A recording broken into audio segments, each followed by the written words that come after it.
another match point. Incredible third set here. They changed their strategy a little bit and they fought their way back in.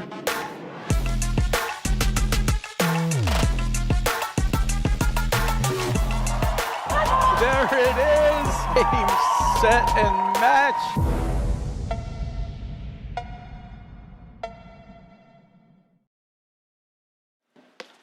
Hello and welcome to the 2024-25 APTA Tour. We're live from the Orchard Lake Country Club in Birmingham, Michigan, bringing you the Detroit Invitational Grand Prix, with live streaming brought to you by the APTA membership and our tour presenting sponsors, Volley and Corient.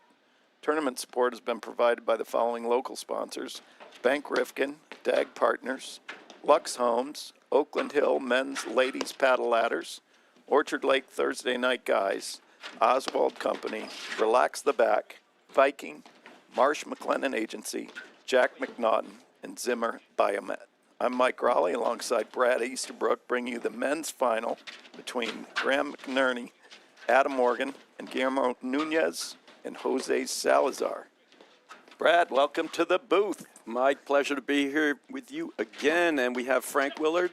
They're up in the mic, and you can see we've just started the match here. So we'll do a quick look at the players on the court. On the far side, top of your screen, we got Adam Morgan there at the net, and his partner in red. That is Graham McNerney. And hitting the ball right now, the left-hander in the bottom left of your screen there is Guillermo Nunez and his partner, Jose Salazar. So the 1 and 2 seeds here, and both teams had a great tournament. And we both called the semifinals, you know, and I watched McNerney and Morgan take a 6-1 6-love victory, and it was still 2 hours long. But, you know, they were pretty flawless. They made basically no errors, you know, very few, like a handful, probably under 10 on the match, and it was just a tough matchup for on the fourth match of the day for Broderick and Christian. And you were able to call the other semifinal. How was that one there, Mike? It was the first set was I think it was 7-6, 6-1. I mean, the first set could have gone either way. It was a dogfight. And then kind of the air went out of the balloon for Durant and Mitchell in the second set. But it was a good match, especially the first set. A lot of action. That's a great move there from Salazar. You see that McNerney at 6'4" likes to use waterfall overheads, and Salazar reads that one. He comes up and spikes it. Now this is going to be a totally different matchup. Ooh, little slip there from Salazar. Surprising, he caught an edge there on the court.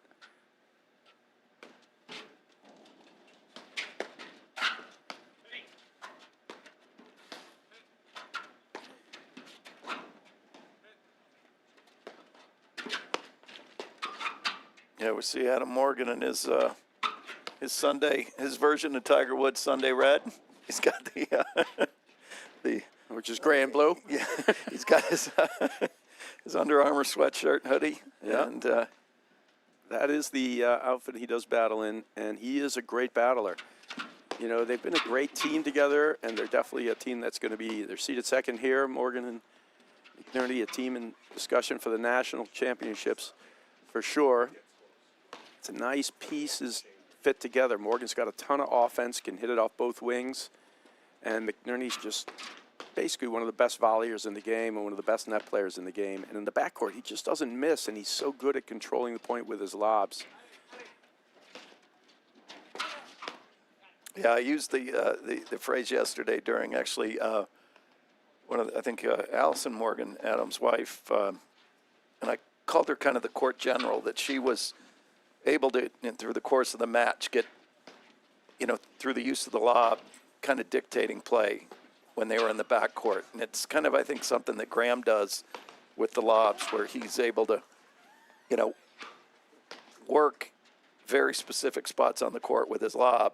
Yeah, he's very intentional. Yeah, right? Yeah, and it's not always, he's not always ripping the big drive, but a lot of times he's doing all the behind-the-scenes work, so to speak. Yeah, but even his court positioning, if you watch him in the red there, that's Graham McNerney, his partner Adam Morgan at the top of your screen. He's standing right on the baseline just inside, which means he's looking to steal time if you hit it short in front of him. and it takes him just a step or two to get back into position to make the screens. But he's ready to block a ball down and blitz at you at a moment's notice. And even there, he just pushes a drive to bring you in with no other intention. It's not an amazing shot. It's just, I'm bringing you in. Now I'm going to push you back with the lob. Now I'm going to bring you back in 5 balls later. And then you might give him a ball that he can attack or that Morgan can attack. He pulls the trigger there, Morgan. Misses it long.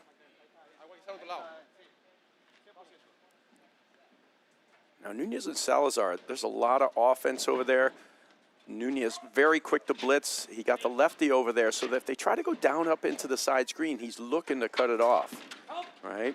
Salazar can hit both the forehand and the backhand. That's going to be a great ball there. Nice dig. Really good dig from Nunez there.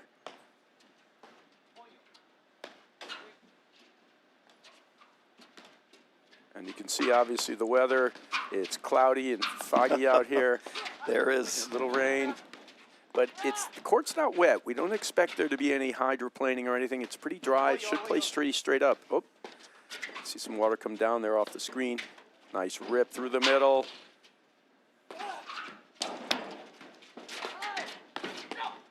wow. And this is what you love and what Nunez loves, but also McNerney. He loves the exchange. He's probably one of the best in the game. That is a great move from Salazar. And they take that first game of that first set.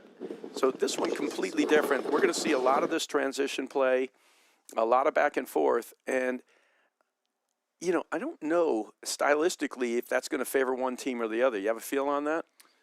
Well, it's kind of like a fastball hitter against a fastball, pitcher. It's who's going to do it better? Who's going to do it better? Right. Sure.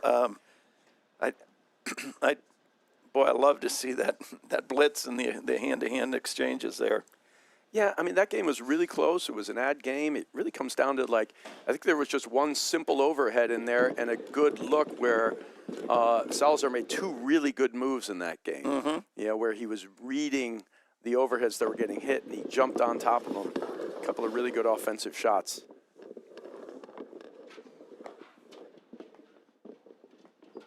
And you see the width and the range of McNerney. He just blankets that net, with a half step and a little bit of reach. And that's one of his greatest strengths, is his ability to kind of come in and create those volley. He's almost inviting that hand-to-hand exchanges. Yeah, so it's terrific play on that last point there by Nunez. He will position himself extremely aggressively on the court, well inside the baseline a few times, and he's pressuring you. He's actually baiting you to go behind him, which I think people could do and do more of if they get really intentional with their volleys. But he also will get in there, and he wants you to go at him, and he's going to either lob volley or try to initiate a dink in a volley exchange. Mm-hmm. He's also pushing the play towards his partner's drive a bit as well. Yeah, he's forcing the opponent to choose. Do you want to engage or hit it to Salazar, and the threat of the big hammer coming out of there?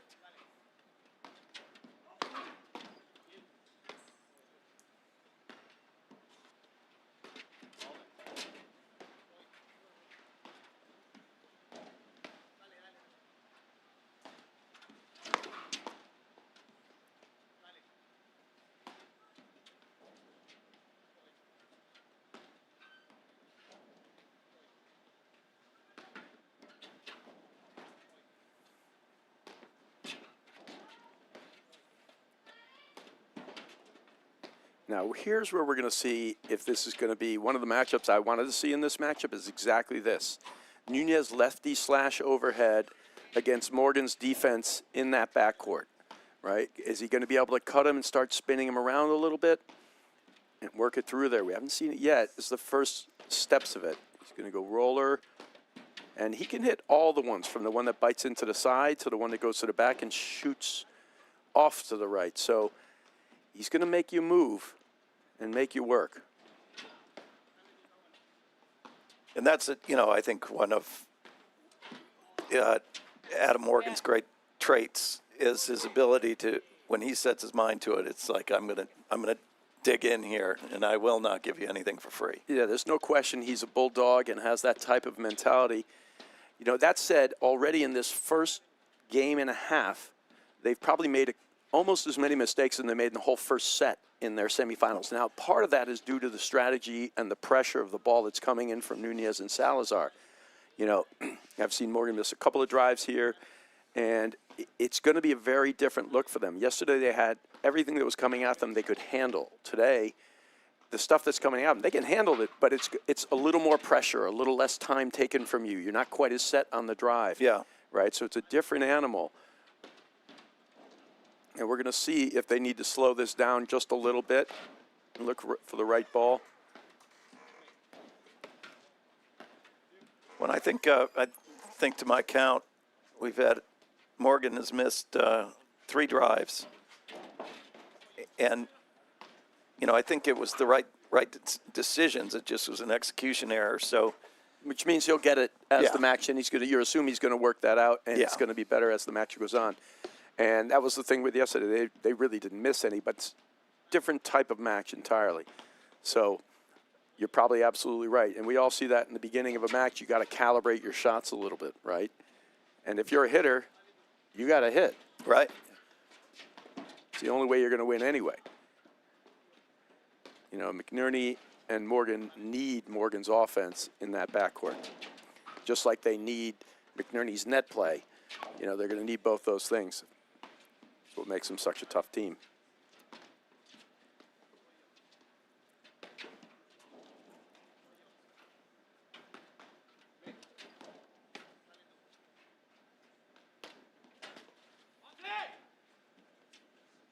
Boy, that's a great eye.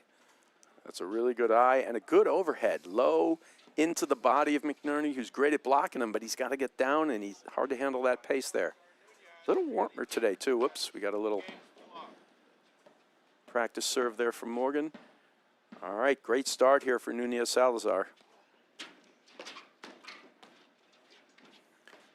And midway through the set, we're happy to say that we have a guest in here, and it's a Vice President of Health and Benefits, Nate Lunston from Marsh McLennan, one of our sponsors. So we'll have a quick interview with him in mid-set, find out about what Marsh McLennan does. Looking forward to that.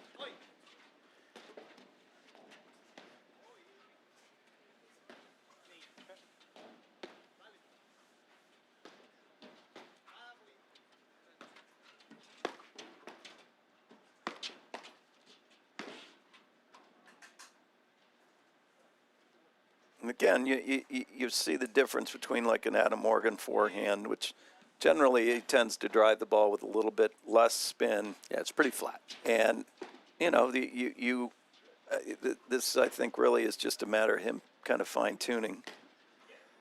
Great slash overhead from McNerney.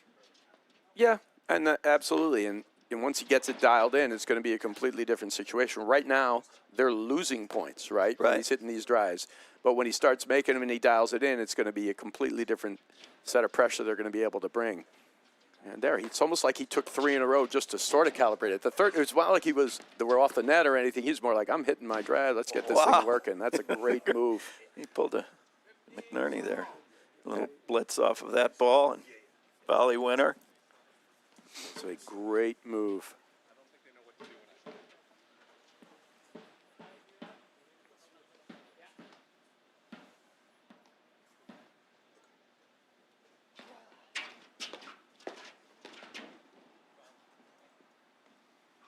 Even though Nunez missed that volley, you noticed how when he was blitzing, his hands are forward, and he's really committed to just following that ball in that one space. And Graham does that so well, too, that they're fully committed to playing within just a very small window of space, but they're set their hands ready to make that volley. And he is feeling his drive, Salazar. Both wings there, and you make a great point there. It's so economical, and his hands are right in front of him. There's nowhere he can go with that volley. He's never going to be late, and it's in one spot. He didn't really reach for it. He just didn't quite get it over. It was a decent return volley. It wasn't the simplest transition ball to make, but he perfectly placed hands.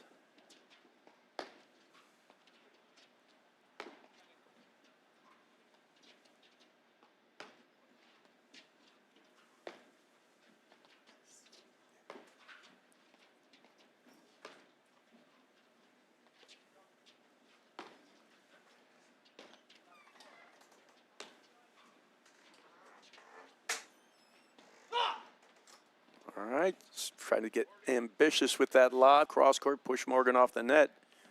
This is it wide.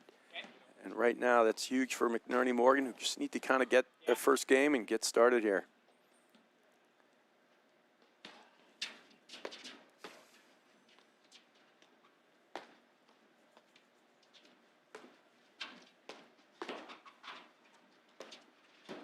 Oh, what a stick on that. And he's backing up. They didn't expect him to really stick it like that because he was kind of moving back. Ripped it through the middle. Great shot from Salazar.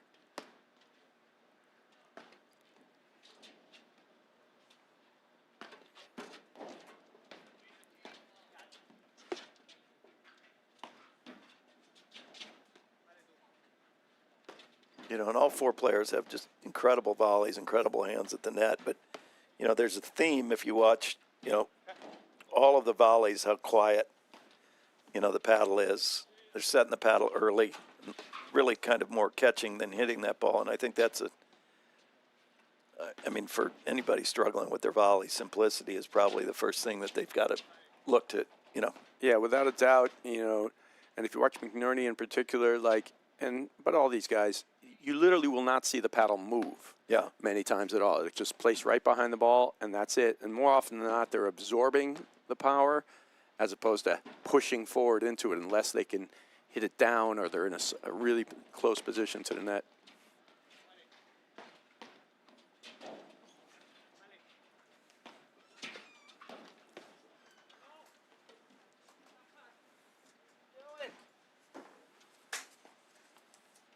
Here, Adam Morgan voicing a little bit of frustration. What are you doing? Some uncharacteristic errors, but again, we're just 2.5 games into this match. Yeah, and like you said, it's going to come down to some execution. He's going to have to just work out these kinks. Wow. All right, hey, at this point, take those lob errors and ride them.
Back to deuce after the trading lob errors here. Yeah. I mean, I think all the teams are doing what they want to do. They're just not fully executing at the point, you know. And Salazar is really feeling his drive. Yeah, it seems to me that early on we're seeing a little bit more aggressive. You know, he's coming out swinging, so to speak. Yeah, it's likely Nunez and Salazar will play. You know, they've all played together, Nunez, Salazar, and Regalado. And when one can't play, they sort of mix and match. And Mark Powers isn't playing this event with Nunez. So they're in here together. That's a great cut finish there from Nunez. And they're likely to play more aggressively, Salazar, Nunez. Salazar, Regalado plays very disciplined, and they bring only the offenses sometimes. You're going to see Nunez still move, do the things he does. Right, this team's going to play more aggressive. You're going to see Salazar probably hit even a little more than he normally would do when he plays with Regalado. So, and these guys have been such a, you know, just a revelation, just storming the tour basically, and that's a great break there from Nunez and Salazar, and they're up 3-love in the first set. And special guest here, as we mentioned before, Mike and I are happy to have Nate Lunston here, who's a father. You know, great man, exceptional boyfriend to Mirta Malenveld, and also vice president of health and benefits at Marsh & McLennan. And welcome to the booth, Nate. Yeah, thanks for having me, guys. Appreciate it. And Marcia McLennan is one of the sponsors of our tour event here. So tell us a little bit about the company.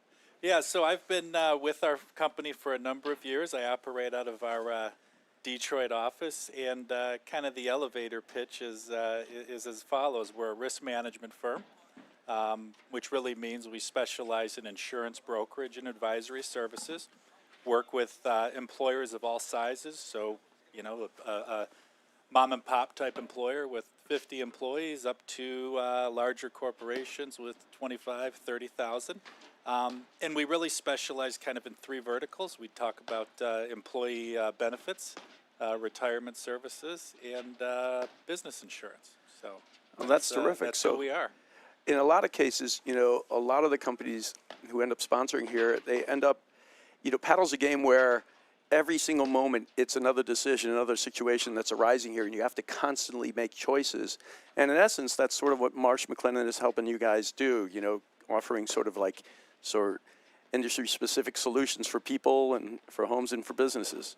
Yeah, absolutely. And I think it's interesting. I'm newly introduced to the game because of a certain relationship that I have. And when I watched this event last year as a spectator, not really involved in any way other than to cheer on my girlfriend, I was amazed at least at this level, the points don't necessarily come quick. Some of them are drawn out, you know, relatively long, and I think that speaks to the strategy, and I think that there's a correlation there between the work that we do. You can't necessarily fix every problem overnight, but, you know, with some patience and with some strategy, you're likely going to be successful. So. All right, great lead cord there from McNerney. And so you talk about these solutions and what you're doing out there. You guys also do wealth management services as well for clients? We do, like that? but that's not my area. My real focus is on the employee benefit side, so things like medical insurance, dental, life, disability, those types of things. That's great. Now, how has that landscape changed in the recent years? The landscape has changed, you know, dramatically. I think going back to 2010, the big thing we had was Obamacare, or the Affordable Care Act, and then you fast forward a little bit to the 2020 time frame, and we all know what happened then. We had this thing called COVID, and that changed the landscape dramatically. And then we fast forward to today, and things like pharmacy costs have grown exponentially, and something that used to be you know, a portion of a medical plan that was a little bit of an afterthought. I would make the argument today that if a lot of these employers could just get their hands around the pharmaceutical expense, they'd be doing pretty darn good relative to managing the overall cost of their health care plan. All right. Well, terrific, Nate. Well, we are pleased to have you guys as sponsors of the event, and thanks for joining us in the booth, telling us a little about Marsh McLennan. Nate Lunston, everybody. Mike? Cheers, Nate. That was great to have you in the booth. Yeah, thank you, gang. We appreciate it. Take care, and we're happy to be a sponsor. Terrific. Thank you. Nate Lunston, everybody.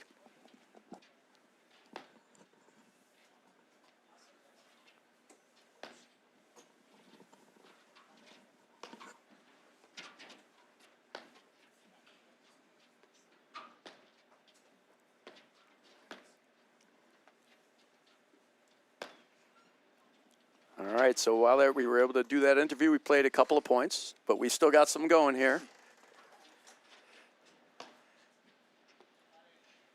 I tell you, Nunez and Salazar, they're just very few mistakes right now. It's just really a question of execution at this point, Mike. I mean, they are making their drives, picking their spots, applying pressure and offense, keeping the ball in play at the right time. And we just haven't seen that kind of level achieved yet from Morgan and McNerney. Do you think anybody needs to do anything different? I wouldn't say, again, this is not,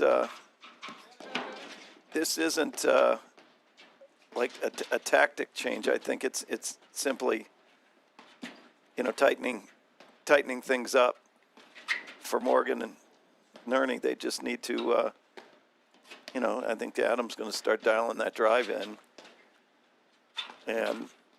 And then they're in for the long haul. Yeah, and it's definitely one of these moments here right now. Since the other team's giving them nothing, they actually have to almost be like, yeah, we can hit our shots, but let's work our way into this. You know what I mean? Like, you know, they can't afford to just give away more points. You know, right now it's just the difference maker is the errors that Salazar and Nunez are not making. Yes, you know, yes. but they're still bringing offense, you know, which is great. I mean, you know, right now there's been Oh, that's good ball. Very good. Yeah, good dig. And that's what McNerney does so well. He actually had Salazar biting on the drop shot, and then he pushed it behind him. McNerney's so economical and so quick with his movements. Look at these shots. Nunez so quick. And good use of pace change from Nunez. He hits it hard, then he hits it soft, he rolls it high, keeping Morgan off balance there until he's able to drive it behind McNerney. And you see Graham working that block lob, and I think that's something he does so well. Yeah, one of the best in the game for sure. Yeah, where he's stealing their time by block lobbing that, and he's not always hitting the sky high lob, but he'll hit that block lob that is semi-offensive in nature in the sense that he's getting the ball back to Nunez and Salazar without giving him time to maybe fully shift or set up to attack the next lob.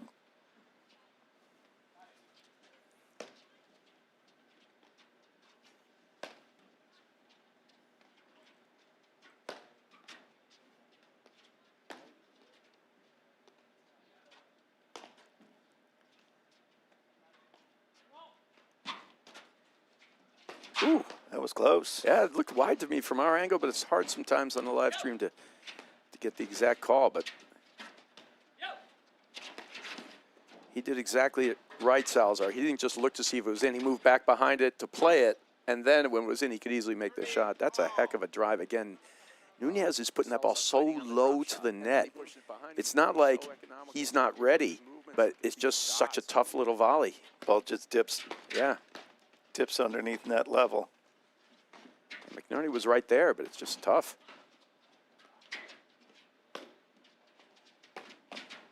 All right, goes for the tip. That ball did cut off the screen a little. Morgan took the hit.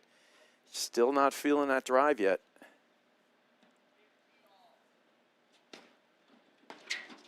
Yeah, and weather doesn't seem to be affecting play at all. I can't say it's at all. The court's completely dry. You know, if you walk out there, it's there's like a thin mist hanging around. It doesn't mean that the weather's not coming in some more, but. And of course, on our YouTube channel, we got great women's finals still going on. And in all four courts, you're going to see incredible athleticism and shot making. Right now, I feel like for McNerney and Morgan, they're just trying to feel their way into this thing. They're trying to slow it down, just, all right, let's get this thing, let's get our motor going. And even the act sometimes of slowing it down isn't so much about, yeah, we're going to win all the points now. It's literally slowing down how we're losing, right? Yeah. You know what I mean? Like, and then maybe they'll miss a couple, and then we'll start to build from that moment, you know? And I feel like that's kind of the mode they're going to get to here for a second until they can kind of get a foothold in this thing. Maybe Nunez overhits a ball. Maybe Salazar goes from a roller for too far back, and they can create something. This is a huge point for them. They can somehow get this to deuce and steal this game. And I don't think it's time to panic yet, you know. Certainly, yeah. It just, you know, that's why we play 2 out of 3 sets. Yeah, it's just the first set. And you're absolutely right. Certainly not a time to panic at all.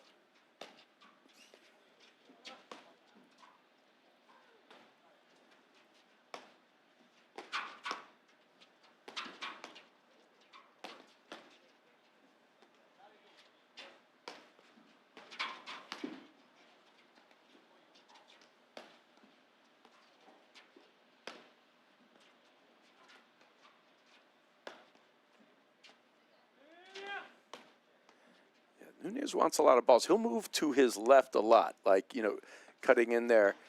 And it's interesting. We'll see if they can exploit that shot in the middle there, where they might have both of them fighting for the ball.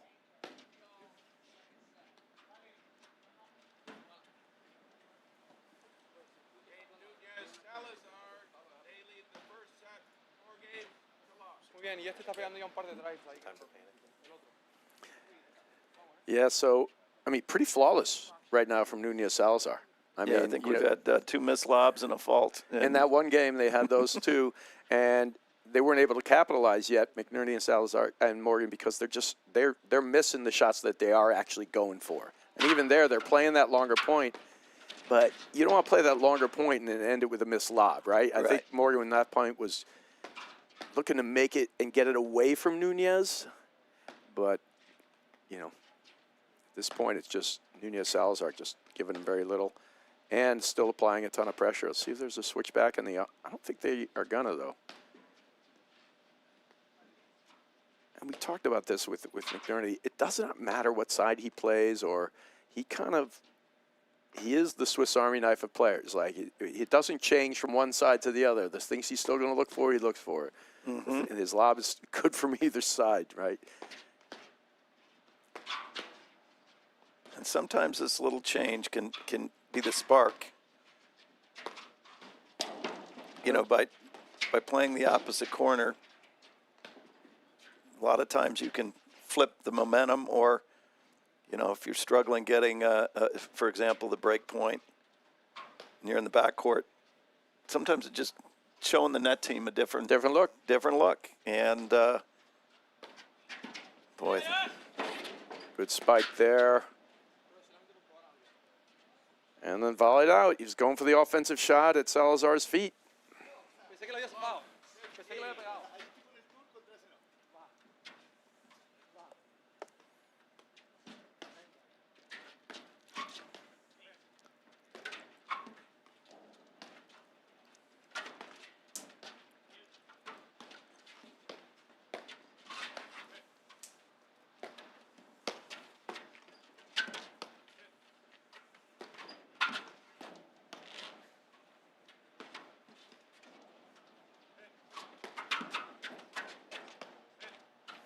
You can watch, if you watch Salazar and Nunez play in the backcourt, you'll see them hold their grips or switch their grips. Like, sometimes they're going to lob and then move their grip over looking for the drive. The ball goes into the screen, they'll switch it back. It just helps them open their face, close their face for what they're looking to possibly do next. And you see they're doing it oftentimes before the overhead gets hit, because they know it's a good lob, so they know the possibility exists. It's a good lesson for a lot of the people, you know, learning to play, is just have some lob recognition. When you hit a good ball, you can start to think about what comes next. And if you hit it to a certain spot, where it can possibly go. And that, you know, and that gets into that anticipatory play rather than the reactionary. Correct. And, you know, one of the things that when I teach, I talk a little bit sometimes about the difference between a drive watch and a drive warning, kind of like a tornado watch and tornado warning. Sure. One, the conditions are right for a drive based on where you put the lob, so you should be looking for it. And then the other one is, well, here it is. It's time to not take cover, but to attack the ball. So you start reading it prior to the overhead being hit. And then prior to it being hit, it means you can adjust your position, adjust your grip, and all these things, and get ready for it. Right? Oh, that's just a good shot. And when you feel like everything's going wrong and then the other team doesn't miss and then they get a let court, you're like, the world's against me now. When it rains, it pours. Yeah, but at this stage, I wouldn't even, if McNerney or Morgan, you know, for them, it's not about winning this set. It's about playing each individual 1 point decently the way we want to. And then if we can make a comeback, great. And if we don't, we're setting ourselves up to at least play a good set the next one. We got the next two, right? It's, like you said, it's playing 2 out of 3. And right now it's just crushing. But it's also time to talk about one of our great sponsors, Volley. And did you know that Volley has thrown 5 million balls to players working on their game, Mike? 5 million. That's huge. Don't get left behind. Get your reps in with Volley. Whether it's day or night, you're in control of your training. Volley offers world-class training on demand, helping you sharpen your skills and level up your game whenever it fits your schedule. Ready to join the movement? Start training smarter with Volley today. Yeah, you could have told me this was going to, I never would have thought it would be a 5-love start. Yeah. You know, so flawless and a little bit really flat for McNerney and Morgan right now. Morgan has not found his footing yet, his execution in this game. And those guys are just playing great. Lights out ball. Yeah, and back to what you were saying earlier, you know, this is now about trying to find some rhythm. Yeah, that was a tough move there. Really short lob, and he was jumping the gum there. If in terms of drive warning or things like that, that was like a high-risk play just because he had so much control of the overhead. And maybe just trying to make something happen.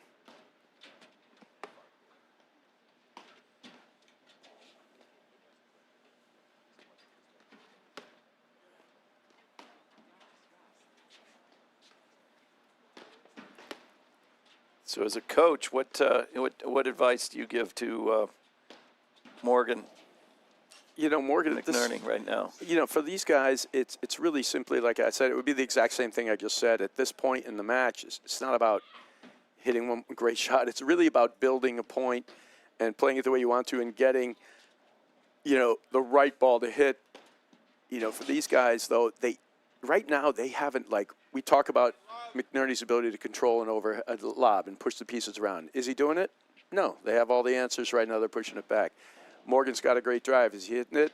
Yeah, he's hit it, but he's pretty much 1 out of 6, right? You know, like, so their things aren't working at a certain point now. It's almost like now you got to take some sure things. And look at that. He's just volleying these things with ease. Forehand, backhand, quick switch in the hands. And if you're going to volley two-handed like that, you can't do it better than that. Yeah. Meaning he's just moving his hand, but he's still keeping it in front of him. You were talking about that before. And those are pretty good shots there from Morgan. And just beautiful answers. And these guys have been able to control the point from the baseline and the net. And look, he's almost baiting him into something different there. He just dropped that ball short. Go ahead. They want to speed this thing up. Well, especially when you're playing fast and winning. Yeah. Right? I mean, you don't change. If the only time you want to play fast is when you're on the good side of it. Yep. Right? Yeah, sure. And these guys, I wouldn't say they're even playing fast. They're doing exactly what's necessary in that moment, right? You know, if the point speeds up, they get attacking. If it slows down, they measure their point from there. They're just playing a really good game. I love that two-shot sequence that Nunez just hit there. He hit the third panel slam and then hit the same overhead without pace into that third panel. You know, and it just is something that doesn't allow him to, him being McNerney, doesn't allow him to get comfortable in that corner. Right, you said before he's so good at blocking the lob. He's not able to block either one of those, and both those screens are making him move from one spot to another. So it's a question of who's controlling the point. And he's making McNerney react in that case. He's not winning the point, but that's a great shot right there. Perfect opportunity to use that, and a surprise, complete surprise for McNerney. He was shocked by that. Good hard overhead at the body. Oh, we see the score here for the women's final. Lopez and Page won the first set 7-5. It's locked 3-all in the second set of Burris and Elliott. Those guys are battling out there. Yeah, Lopez and Page are bringing a lot of offense to the table. That's a great slippery drive. And as good as that was, easily handled. And look at that sneaky little shot. He's backing away. He measured him perfectly there with just the right amount of pace.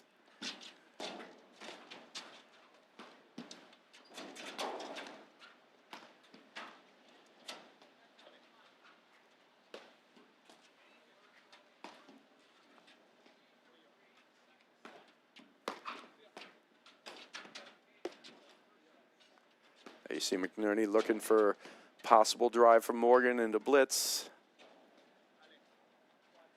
Didn't materialize, so he backs up. Smart play.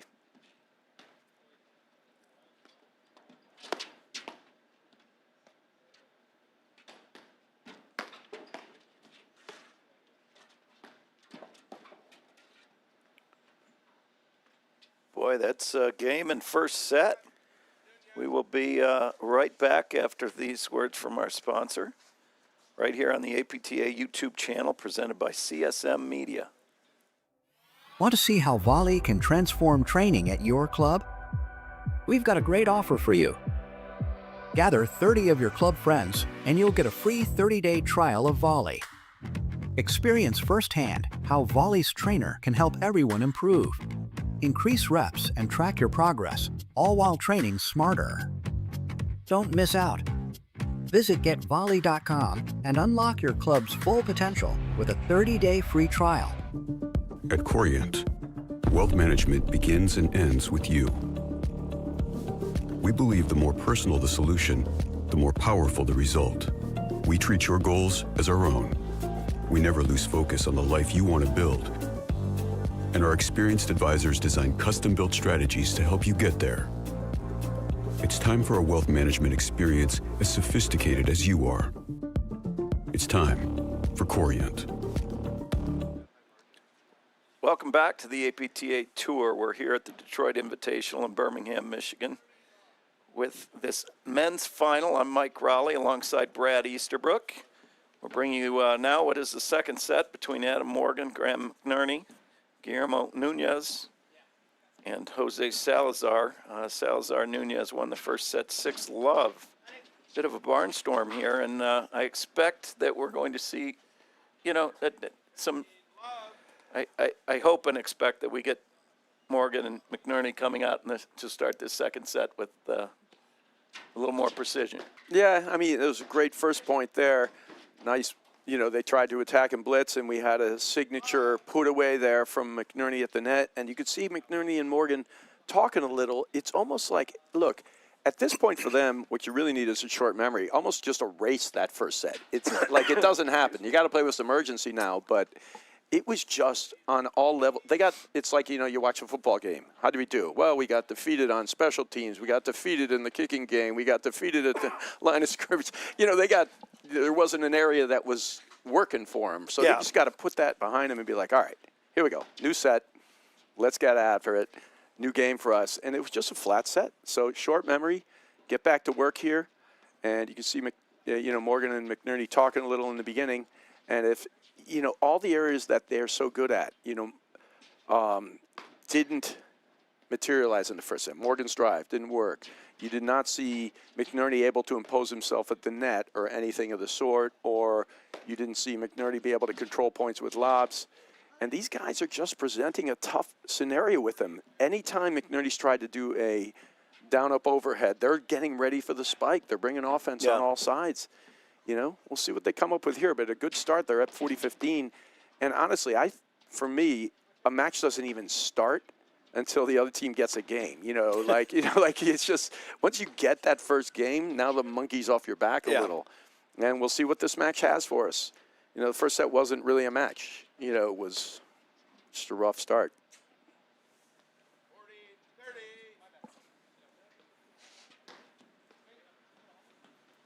They are really hitting great drives, and they're ready to attack in a moment and ready to lob. Okay.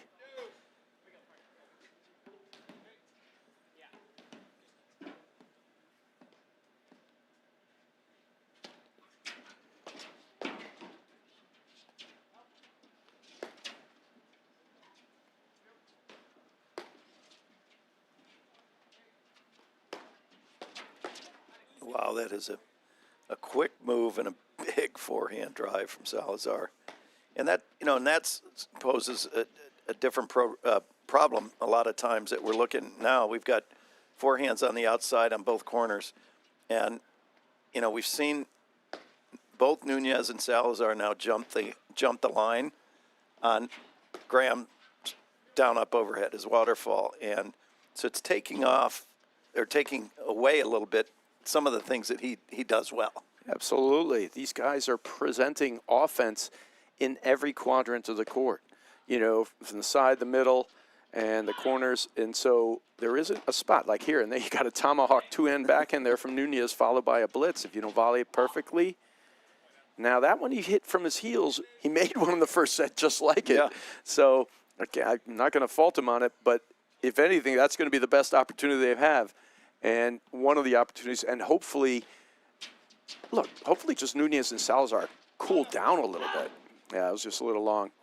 And if they cool down, and that's a great start. They finally have their first game, McNerney and Morgan. And to get that game, they just had a couple of misses there, right? Yeah. Hopefully, hopefully Nunez and Salazar just cool off a little. Give us a break, guys, right? Give us a couple of points. Let us get into this match. Let's do something here. And now it's just a question of capitalizing and execute themselves. You know, the reality is if they don't execute better than they did in the first set, it doesn't matter what we're talking about, Yeah, right? yeah. You know, you're going to have to play your game and make your shots.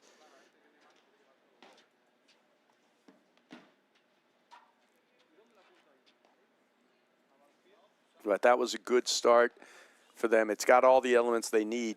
You know, finally a couple of areas from Nunez and Salazar. We get one put away at the net there from McNerney. That's like all the elements that they're, you know, that they want, right, in this matchups.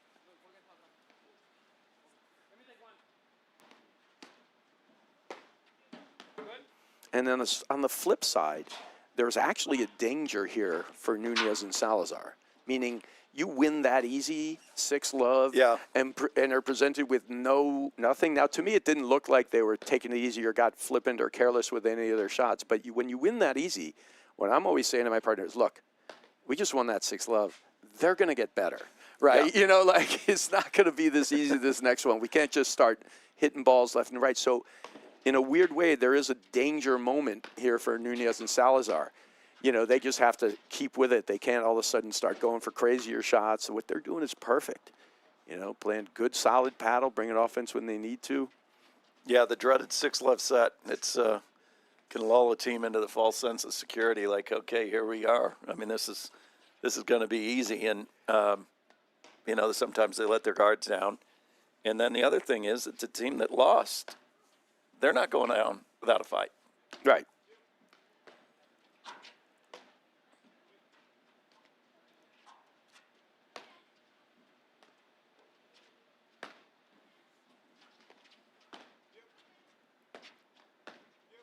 You can see that technique again from Nunez, just to paddle out front.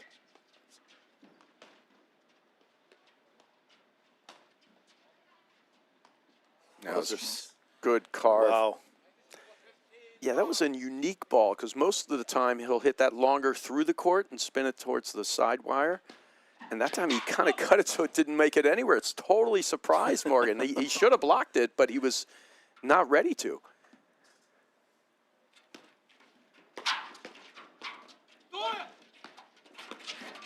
I tell you, I think Nunez hit one of the most impressive overheads that you haven't seen a lot is that cut backhand he hits. He hit it in where the ball goes sideways off of the bounce. Right. And it's Inside this way where it went. And it wasn't underneath. It was more kind of. There's a cross and underneath, right. So he's making the ball spin to the side. Yeah, that's pretty cool.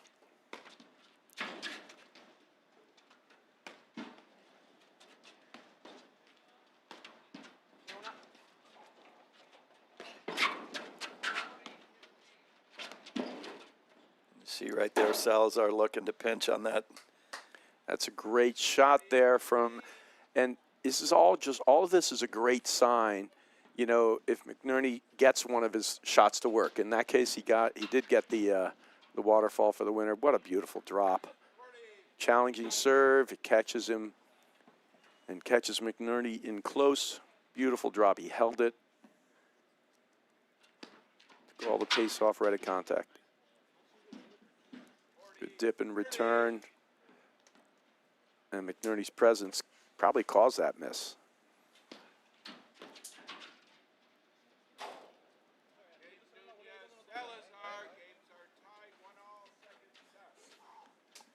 All right, we're only tied in this set. Yeah, I mean, It's a good start.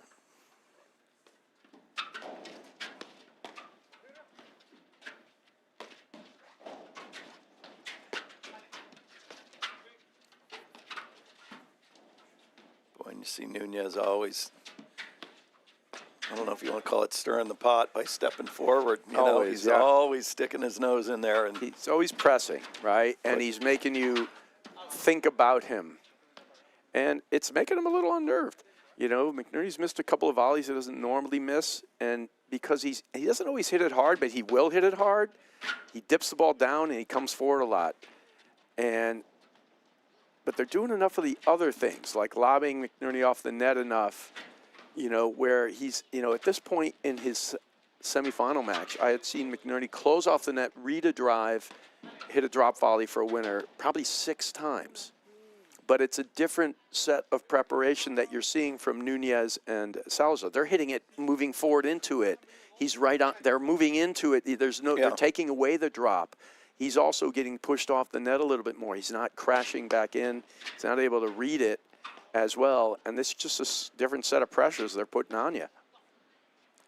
See, look at that. See, he volleys that short on purpose. He's baiting him to hit the forehand. He wants it. He's inviting that attack, and which in this particular case, super smart. You know, one thing McNerney, he doesn't get baited that often, and he didn't. He just lobbed it there. But he doesn't accelerate his paddle head on average balls. It's not his strength.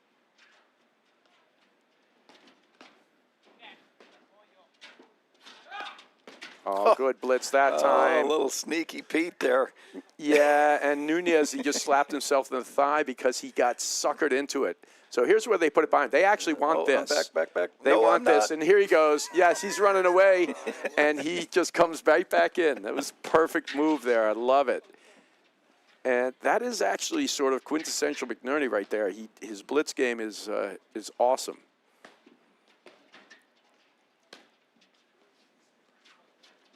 Yeah, he totally surprised him. All right, that's a transition play. Oh, yeah, it's a bread and butter ball. All right, shake it off.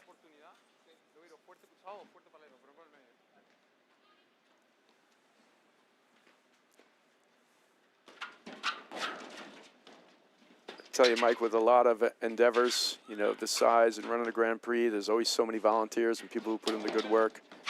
And I don't know about you, but you really can't say enough about these folks here from CSM Media. They're true professionals. Yeah, although CSM does stand for Club Sports Media, so when you say CSM Media, it's really Club Sports Media. So that's, you know, a little bit redundant. So we can work on that with a name for them. I like that. I like. I like to think Cal, Sean, and Matt Media. I mean, you know, you say it however you want. But, CSM, yeah. Yeah, and there I don't seems know to be if some discrepancy on the actual name of the Yep. company. But there's one thing is for certain: everybody is a director of some sort, or chief. We got chief technology officer, chief. What else do we have? Chief operations and They definitely financial. have an HR guy. Yeah. Yeah, or maybe actually they need Yes. an HR guy. You know, we can call Marsh McLennan. They might be able to They might give you some Get Nate industry back in here. solutions. Yeah, right. Nate, I just saw him walking out. Go get him. He's not to the parking lot yet.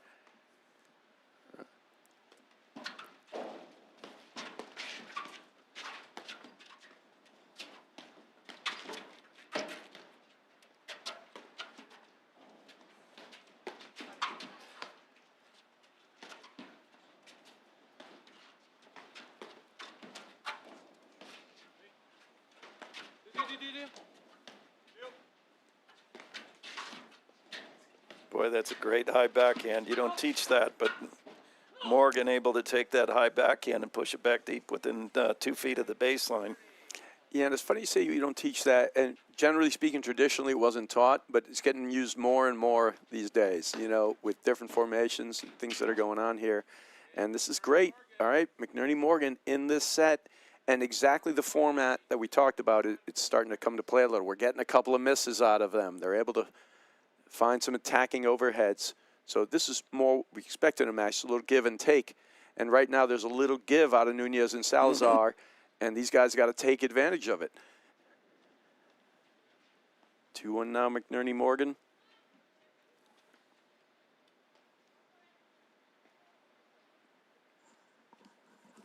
Boy, that women's final, Burris and Elliott are up 5-4 after dropping the first set 7-5. 15:30, I believe, is the score over there. They are locked in a battle.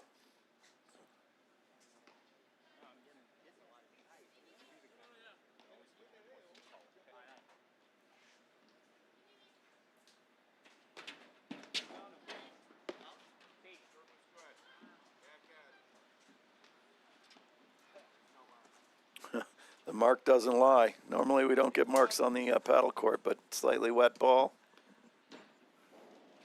Probably left some of the flocking behind.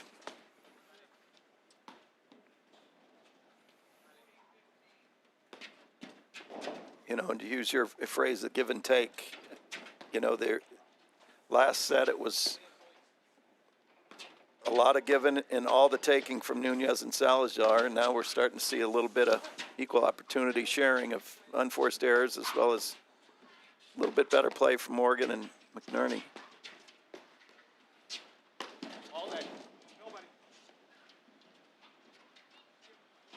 Great communication there as Adam was moving for that ball. Graham's calling out whether anybody's staying at the net or not. Oh, that was a good off-pace roller from Morgan there. He kind of hooked over it, spent right back down in there. It's a great play. I think the score is 30-love. We had a fault, and then that win at the net from Morgan off that roller. So, oh, they did call it good. Oh, okay. All right, so an overrule there. And the umpire, just so you know, is doing the score on their own pad up there, and it's a live feed directly from the umpire. And we, of course, have Frank Willard in the chair today, so whatever that score is, that's what he's placing down in there, that they're immune to making mistakes. But the ball was called good in the first point.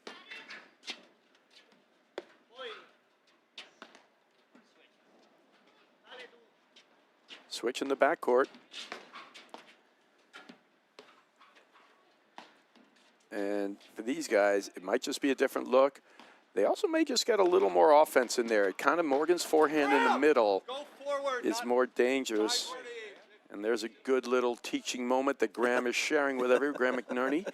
He's not taking an attack angle to cut off that down-up overhead. He's moving laterally to the side. And it doesn't give him a good place to put it. He's not getting closer to the target.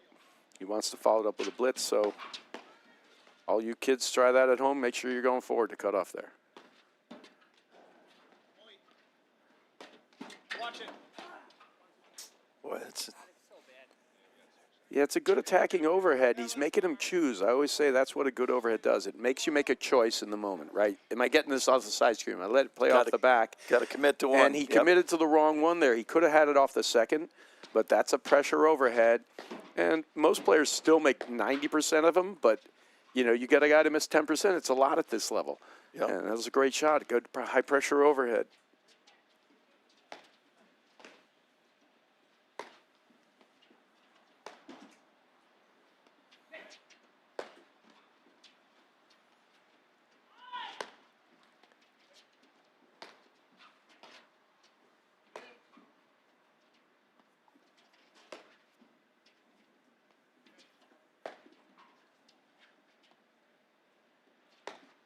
Boy, Adam Morgan showing a lot of respect for that Salazar two-handed up the middle.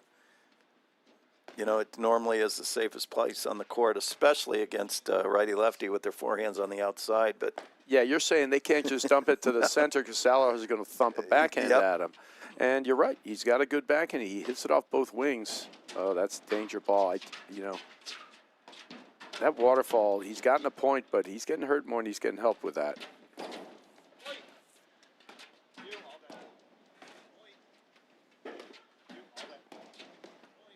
the early set of the hands.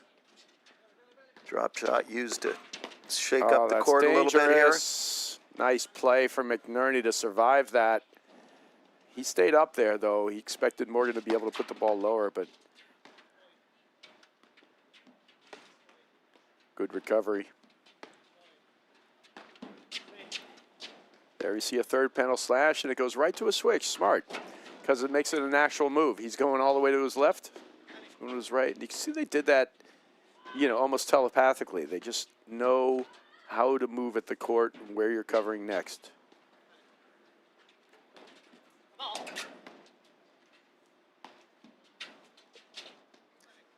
Yeah, very rarely will we see a panic, you know, that anybody's panic based on a shot or a situation.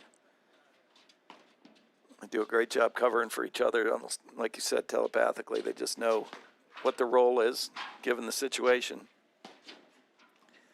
Nunez is inviting transition a lot after about every 10, 20 balls. You know, meaning like That time he just hit it short and high, and he wanted them to go for it. And then they drove it through.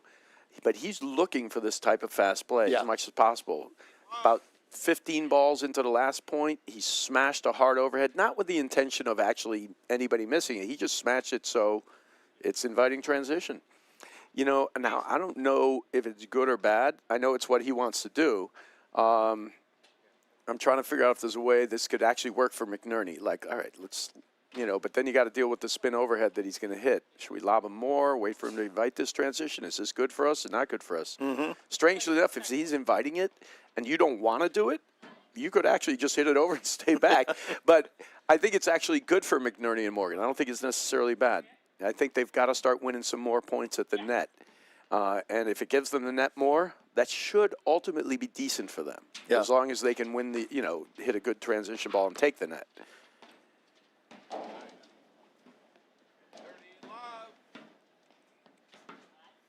All right, see, now we're seeing these moments where they're definitely getting some errors out of Salazar and Nunez. And the blitz plays that they were getting and the drives they were putting the pressure on, they're starting to get a few mistakes.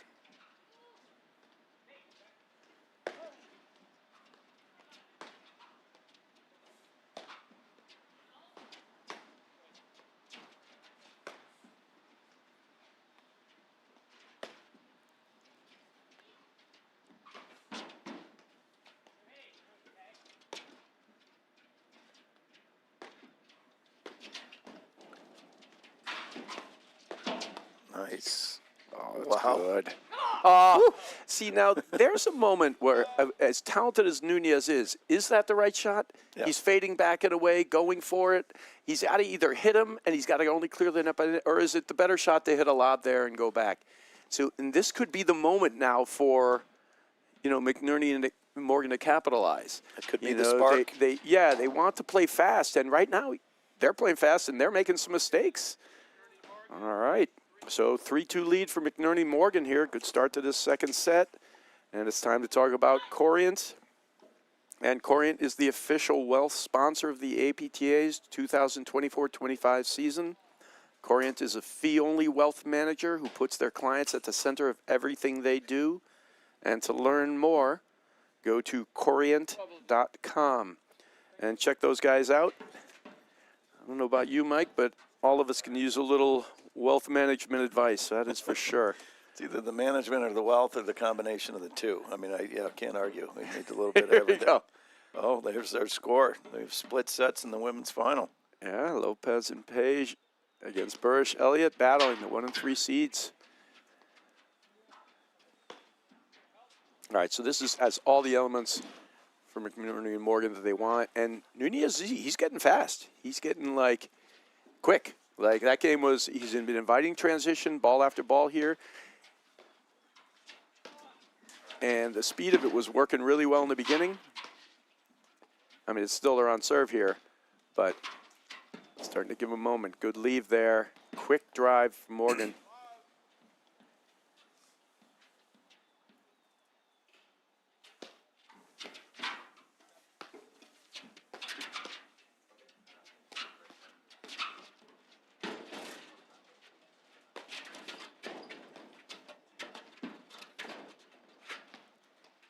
You know, the one overhead that we don't see McNerney hit, that we've seen Salazar already unload. You saw it. We saw it last night in the semifinals. Was that hard?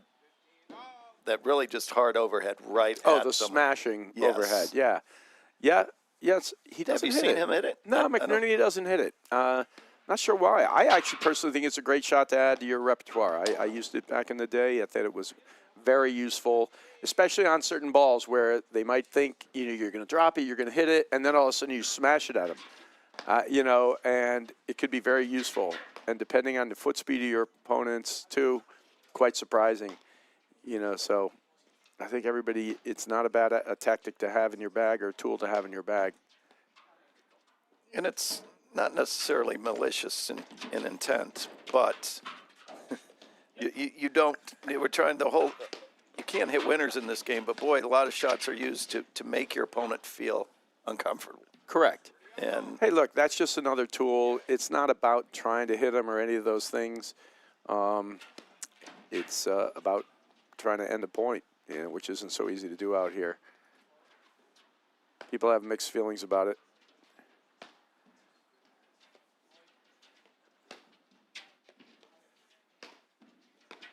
You know, we had one of the legends that was in the booth yesterday for a couple matches, Dr. Detroit. You know, he was kind of, I think, when I started playing in the early or mid 90s, he was kind of one of the top players in the game, and he had the slashes. He had, you know, a crazy jump serve, a two-handed backhand. Wow. And, you know, it's almost was kind of the precursor to the modern game. And you had said that you had never played with him or against him, but, you know, he'd really be a disruptor. Yeah. Taking the ball early on the rise with his two-handed backhand, but it's kind of, we had the discussion, you know, about the modern game and how it's changed, and it just, I think the game has become faster, more athletic. Well, certainly transition play Yes. is much more, you know, back in the day when he was playing in the mid-90s, you didn't really think about serving and staying back. And Right. I actually credit Drew Broderick with actually making that as a real tactic in play. Also, you know, still back in that day, there was still even a fair amount of wooden courts and things like that. So screens weren't quite as lively. The whole works. You know, now all the courts are aluminum, pretty uniform. The bounce is a little more severe on it. You know, comes off more than it used to back in the old days. And people would actually, some people would even loosen screens and things.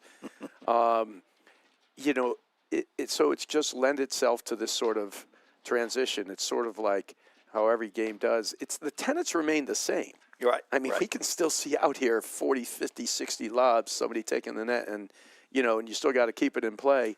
So the basic tenets remain the same, but the transition play and the ability to move into different forms is just so much more prevalent. But still, this right here, that's the same. You know, like, this is the same. Everything's you know, based on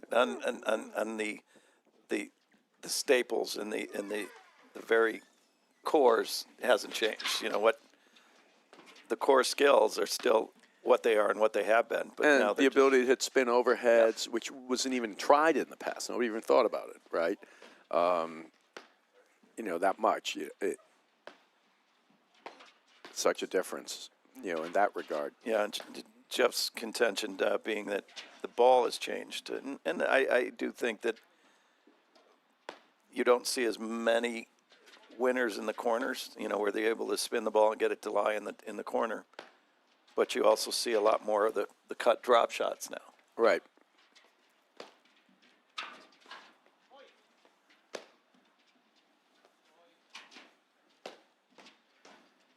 Yeah, that's a good one. I like him to use that one a little bit more, the long and through, and the one that carves across the court. To me, it seems like Nunez, he's got a great cut overhead.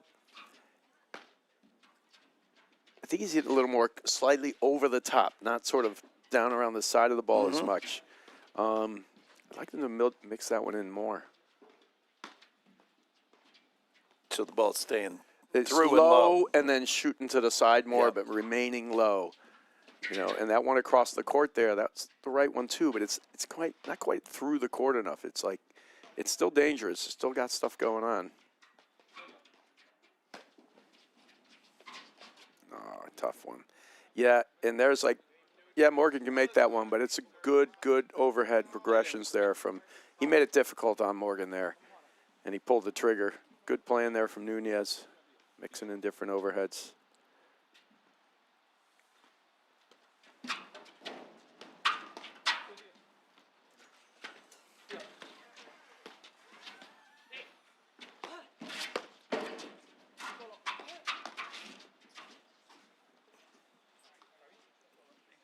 And that's a very uncharacteristic error from McNerney there.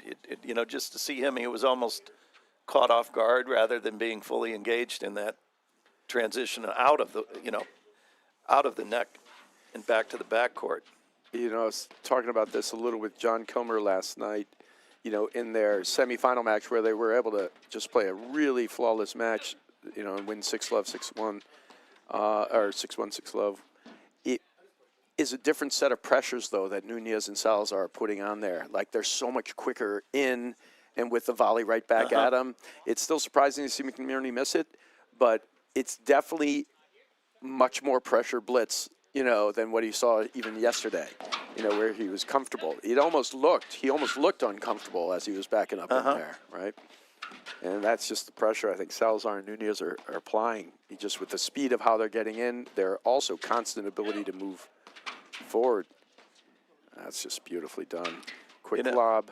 And as before we came on air, we were talking about, how here we had, Christian and Broderick last weekend beat Salazar and Regalado, for that was their first loss Of the area. since the finals of nationals last year. And just it goes to the different matchups and how they can go from, beating what is arguably the best team in the country right now to losing to, not that it was an upset, but losing 6-1, 6-love. Hey, look, Regalado and Salazar haven't lost all year. It's definitely an upset, regardless of how you do it. And it's funny, and you're right, it just goes to matchups where we're talking about.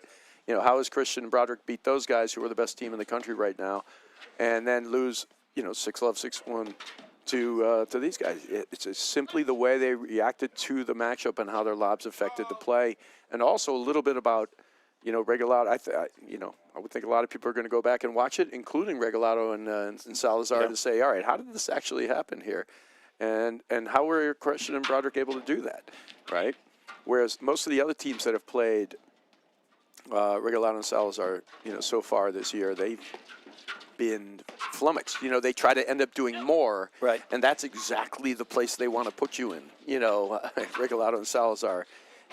Weston Frazier, he's trying to hit better drives because they're volleying so many back. Whereas those guys just mixed in lobs with a variety of to get them out of position. It just worked. Nice. Wow, what a point. Morgan winning the exchange there. And actually, it's great to see McNerney tee off on that forehand. That was great. But if you were to say in the semifinal, take the score off the table that you called, and you just said, okay, the match was a 2-hour-long match, which it was. Yeah. What was the score? And you ask anybody. Yeah, right. They're not going to go 6-1, 6-love, right. Yeah, it's 2-hour matches is not 6-love, 6-1. Yeah, right. if you turn it the other way and say, okay, the score was 6-1, 6-love, how long did that match take?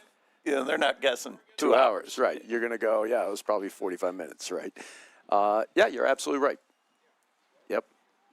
Yeah, it was a unique match. It's not that they weren't grinding or trying to do what they wanted to do. It's just that none of it had any effect on McNerney Morgan.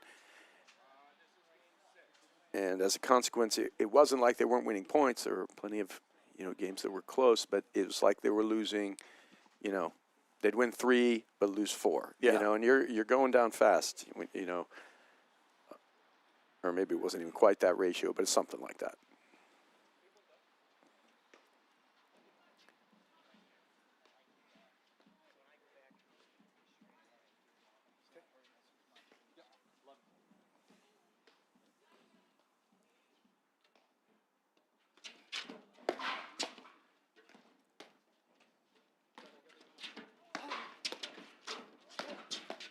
And I like how so far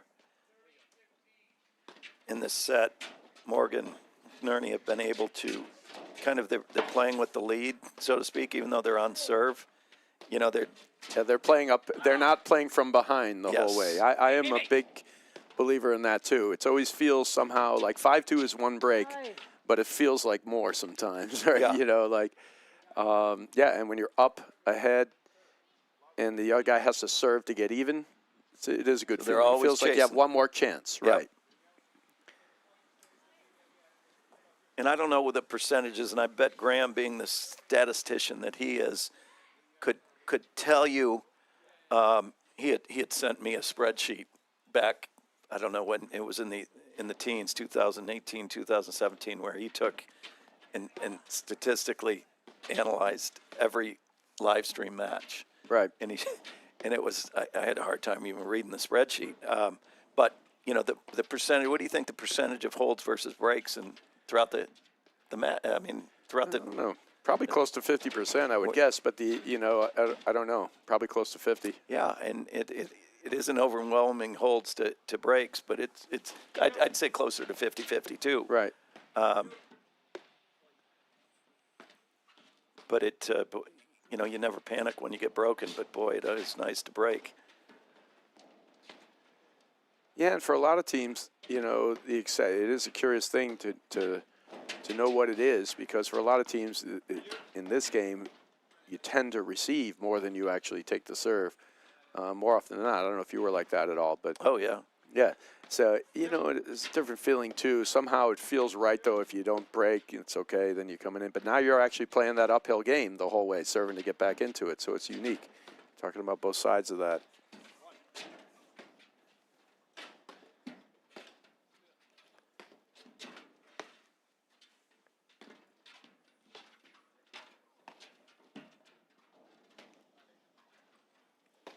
Yeah, I have to say, Orchard Lake has done a great job this weekend.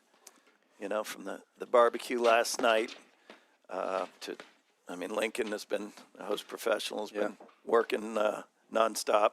Yeah, Lincoln is, just the director here at Orchard Lake Cubs. He's doing yeoman's work, playing in the tournament, running everything. They got a great setup here. It's a beautiful, beautiful spot too, right overlooking the lake.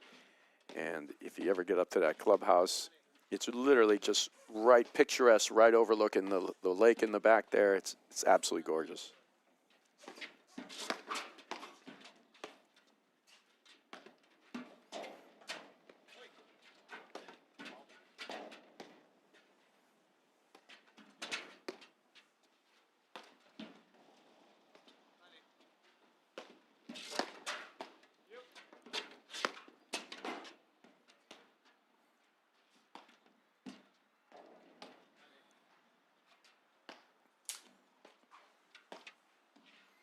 Boy, I'd love to watch if you just watch Nunez while the point's going, if he's not Yeah, if playing. you just focus on him.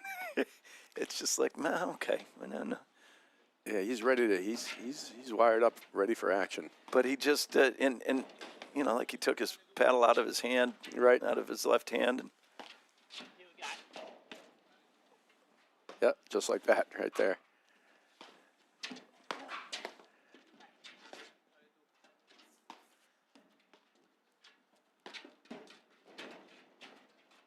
Oh, it hit his shirt, did he say? yeah, that's what he said. Oh, interesting.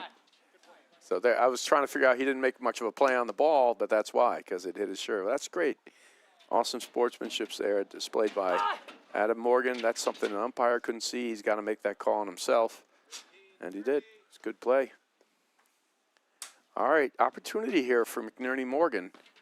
Miscut overhead.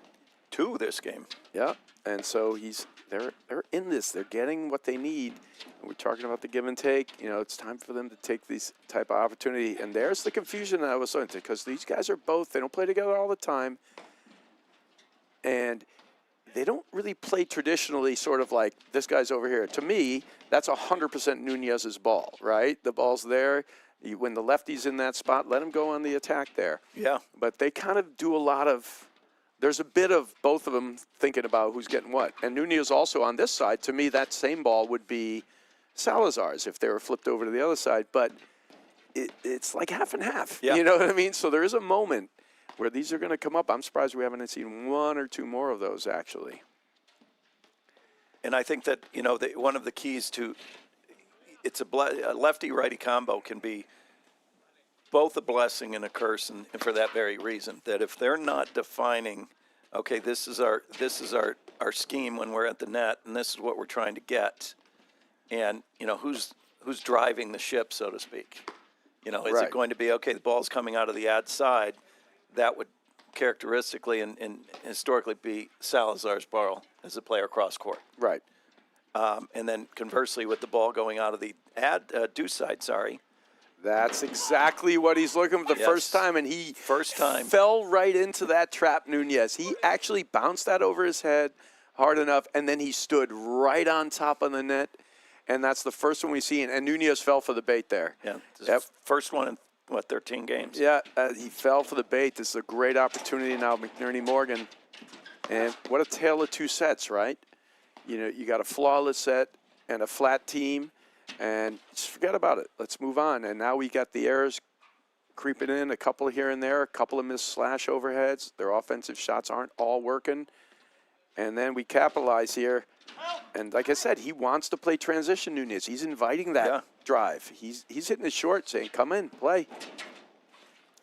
I'm not sure it's good or bad, you know, but it's what he wants.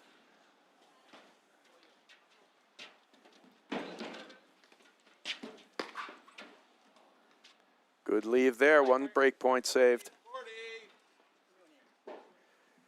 What's surprising about that is Nunez was nowhere near the net, so I'm not sure why he crushed it like that. You know, I would have just dipped it short cross court. But that might be a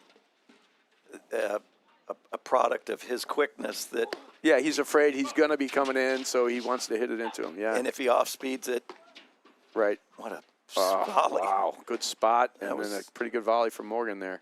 That was a dozen chicken wings on that volley. Oh, he tried to make a perfect volley down the line, and these errors, 1, 2, 3. McNerney Morgan serving out for the second set here.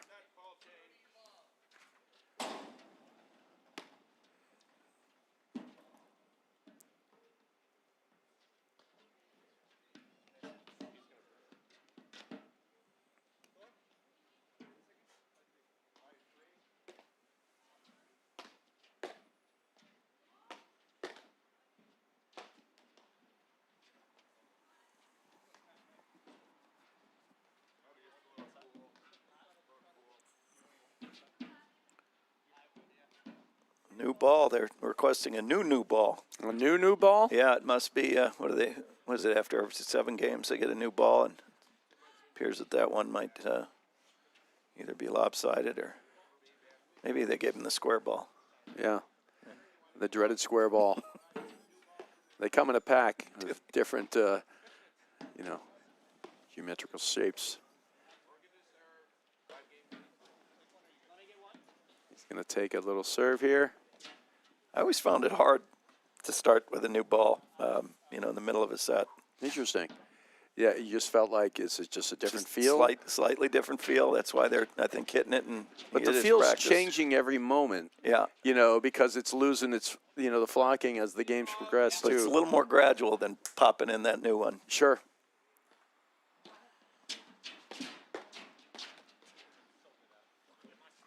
Dirty love. Well, yeah, it's just coming in. I mean, we talked about no mistakes in the first. We're talking about plenty here. Mm-hmm. You know, and this is a whole difference. Like we said, tale of two sets. Great tipping return there from Salazar. And what I love there, the way, increase the spin, decrease the pace on that. Yeah, that was a great return.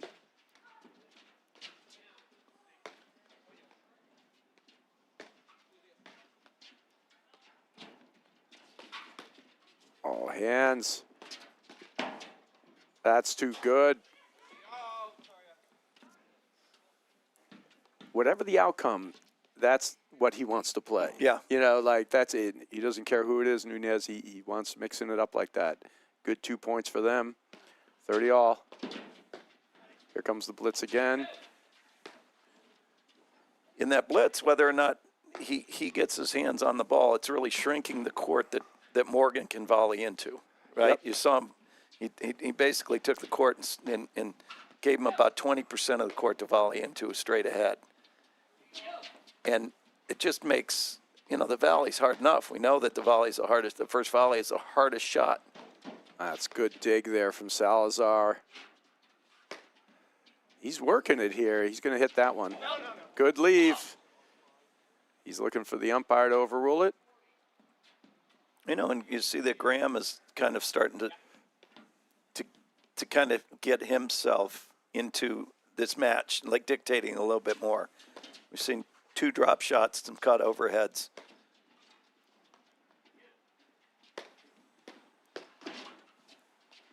Nice cutoff volley there from Morgan.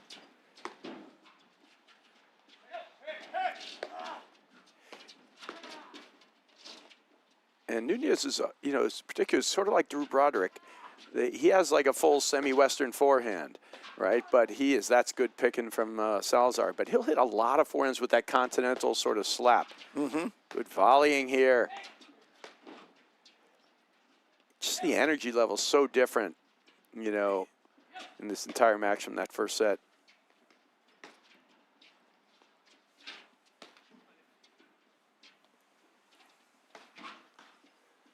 Yeah, he's starting to dictate a little here, McNerney. Oh, man, and that is second set for McNerney. Morgan capitalizing on a few mistakes and just completely righting the ship. Yeah, we'll be right back in a moment after these messages right here on the APTA YouTube channel presented by CSM Media. Want to see how volley can transform training at your club? We've got a great offer for you. Gather 30 of your club friends and you'll get a free 30-day trial of volley. Experience firsthand how volley's trainer can help everyone improve. Increase reps and track your progress, all while training smarter. Don't miss out. At Corient, wealth management begins and ends with you. We believe the more personal the solution, the more powerful the result. We treat your goals as our own. We never lose focus on the life you want to build. And our experienced advisors design custom-built strategies to help you get there. It's time for a wealth management experience as sophisticated as you are. It's time for Corient. Welcome back to the APTA Tour. We're here at the Detroit Invitational in Birmingham, Michigan. I'm Mike Raleigh, and alongside Brad Easterbrook, bringing you what is now the third set of the men's finals between Nunez, Salazar, McNerney, and Morgan. We've kind of had a tale of two sets. The first set, we saw Nunez and Salazar missing very little. Yeah. McNerney and Morgan kind of a little bit off balance, just call it off flat. kilter. They couldn't execute, and nothing was really working for them. And then we, they kind of found their footing, and we saw just a little bit of a dip in play, maybe not the play, but more of the execution and some of those unforced errors from Nunez and Salazar crap. Oh, yeah, if you counted just the amount of unforced errors, I'd have to go back and do it. I'm not tracking this in that way, but to me it would be like triple the amount, right, of mistakes. And on top of that, but the mistakes are really what drove the McNerney-Morgan comeback. And then once they got settled in, it increases their confidence, and you can see them start to dictate play, winning some of the points the way they normally do. Occasional blitzes, attacking overheads, waterfalls. He started to dictate. He got that drop shot in there. McNerney at the net, Morgan at the baseline. And then at the end there, great job from Morgan and McNerney, just volleying some really good strikes, from Nunez. And, you put one back, and you make him hit 7 good drives, they're bound to miss one. You make them hit 1 good drive, it's not going to work so well. And they were starting to do that a little bit, which was terrific for them. Boy, we've got Burris and Elliott. A little score update. They're up 2-love here in the third set. I tell you, that is a battle of a match here, and this one is too. So it's going to be an exciting third set and some really good play.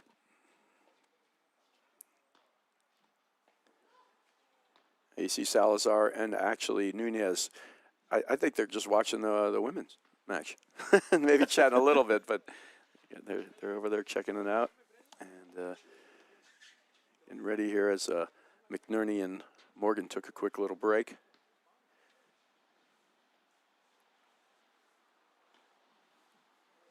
So all told, we were told about the incredible bad weather we were going to have. This is actually perfectly fine out there. It's in many respects, I think paddle players love a cloudy day, right? You don't have the low sun up and into you, and the court is completely dry. It's cool. And what they don't like is the rain. So we seem to be dodging the rain that was forecasted to come in, thankfully for them. Yeah, it's like a little bit of a miss, but the heaters are able to keep it off, and hopefully it stays this way. All right, here we go. Once again, This is going to be Jose Salazar starting to serve this third set. His partner Guillermo Nunez at the net. Adam Morgan on the deuce side over there returning serve, and his partner in the red, Graham McNerney. Our number 1 and 2 seeds here at the Detroit Invitational Grand Prix.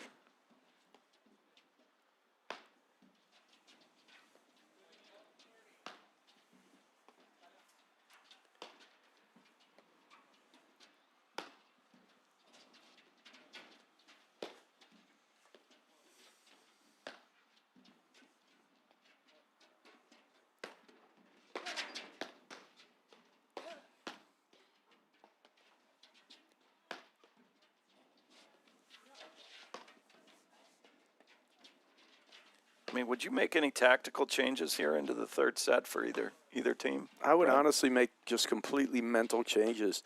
You know, to me, Morgan and McNerney are sort of they're where they need to be right now, and they just got to tighten it up a little. Salazar and Nunez, it just,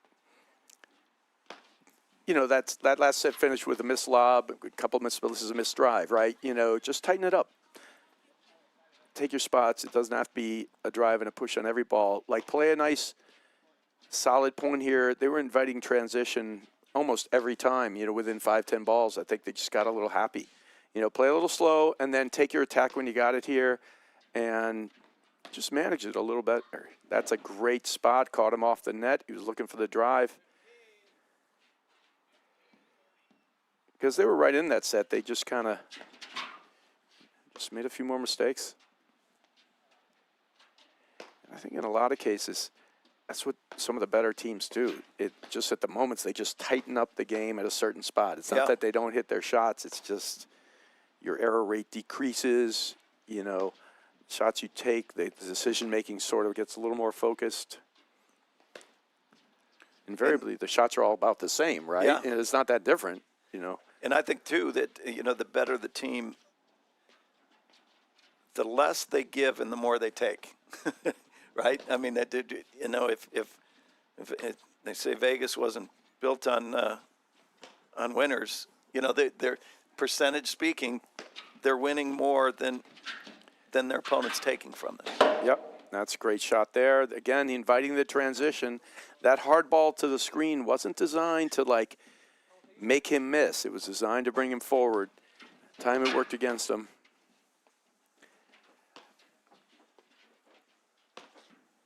You want to dump it soft to McNerney. I'm all for that. I'm not sure inviting transition on McNerney's necessary, even if you're good at it. Right. Necessarily a better option for you. Because he is so good in transition. He is. These guys are too, but I'm not sure it's the best option. You know what I mean? I think there's, it is a way to make things happen. That is for sure. And whether or not that transition play in the second set, did that wake the team up? I'd argue we did see Graham starting to play transitionally better and dictate more when he was at the net. Yeah, maybe. That's an interesting point. I mean, like we said, that first set is just very flat, and you would just, all you need is a short memory there. You're just going to go do battle some more. Great play. They're catching him a little now. That's good drive there from Morgan, and they spotted it twice now.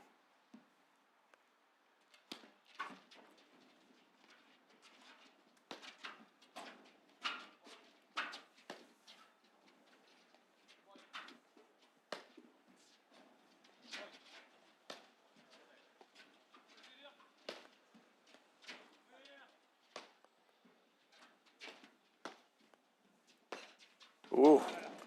Yeah, he went.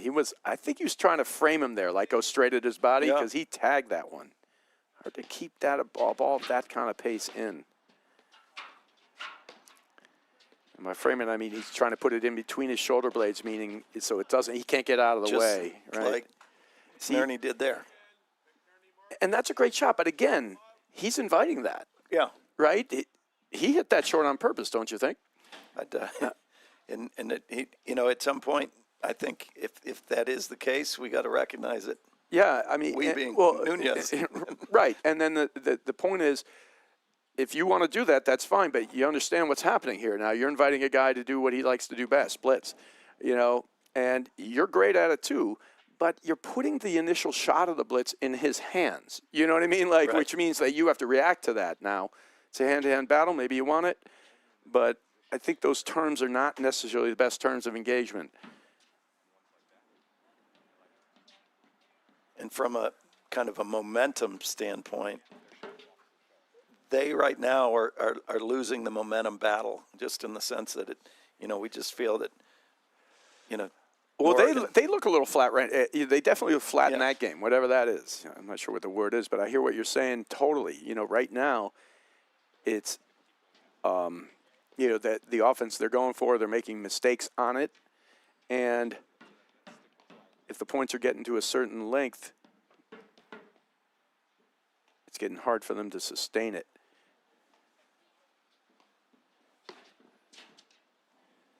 Practice serve there.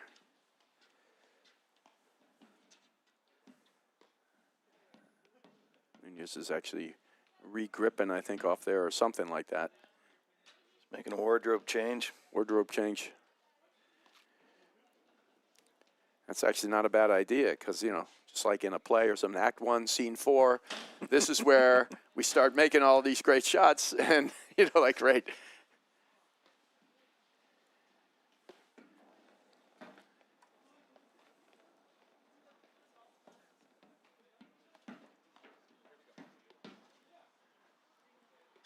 Yeah, vest on.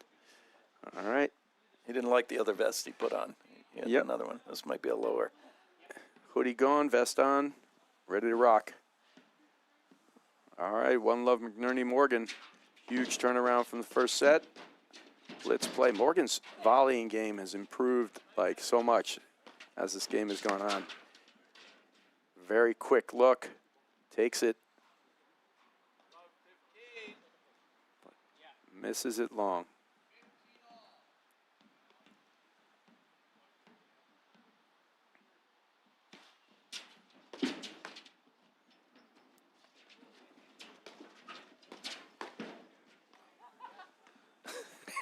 Morgan, he's laughing. He's Was he like kind of laughing a at himself? leaping. He was hitting a leaping two-ended backhand attack volley, and I think just missed it amused him, right? That was not very very close to in. I think That he was hit the not side screen with right. it. I Right. can do that. See, we're not laughing at him. We're laughing with him. I just want Absolutely, that, he was right. He was well. He was the one who started laughing.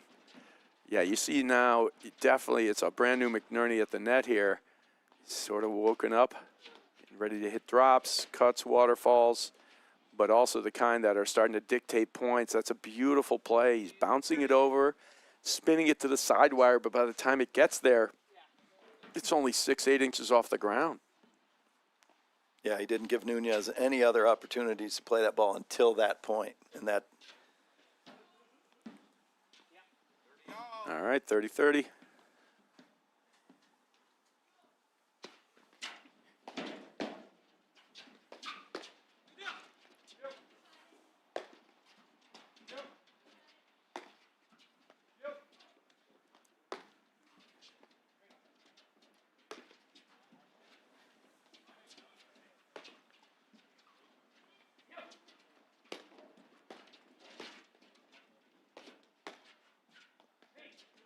and this is where we see, their Wow. That's, their strategy. Great overhead. yeah. Their strategy at the net is a little more traditional, kind of getting. They're looking to get Adam Morgan kind of closer to the net, where Graham is hitting a majority of those overheads. It's slightly different setup than what we see out of Salazar, Nunez, and Salazar and Regalado, where they're playing a little bit more kind of Just kind of in the middle. in the middle. Yeah, and that was a great shot there. You just really timed that perfectly, got over the top.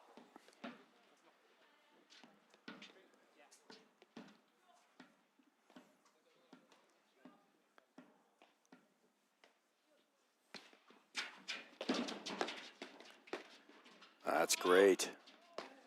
Yeah, they're working that blitz play, and he's doing a good job getting up.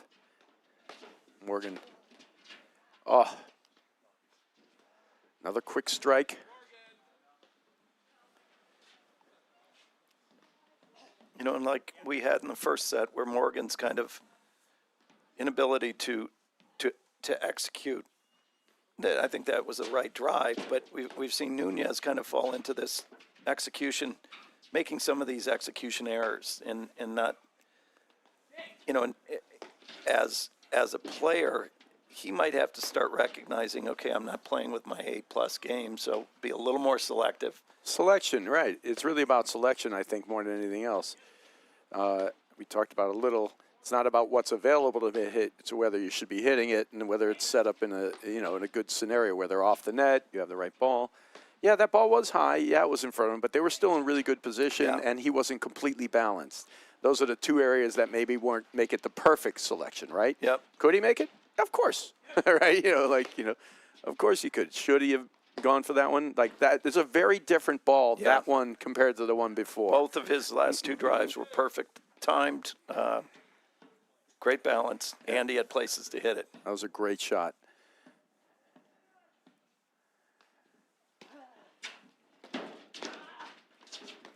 Lob volley there from Morgan. Yeah, this is great hands. Sticking his paddle right in front of the ball. It's just beautiful.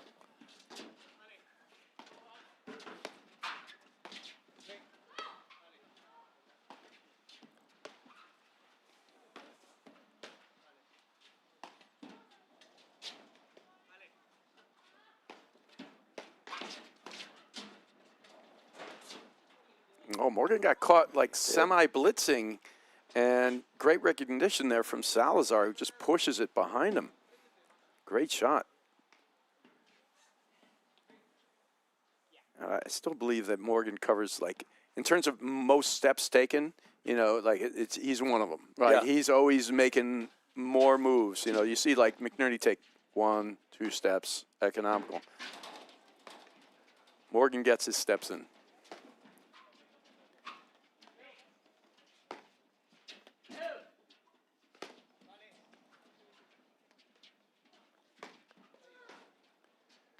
So that's a great use of he's doing a third panel smash hard, then one a little softer that goes to the back. Just pace and change. Ooh, they're on top of each other here. Oh, how about that? That is 1-all. I think that was a big game for Nunez Salazar, actually. That was a great shot.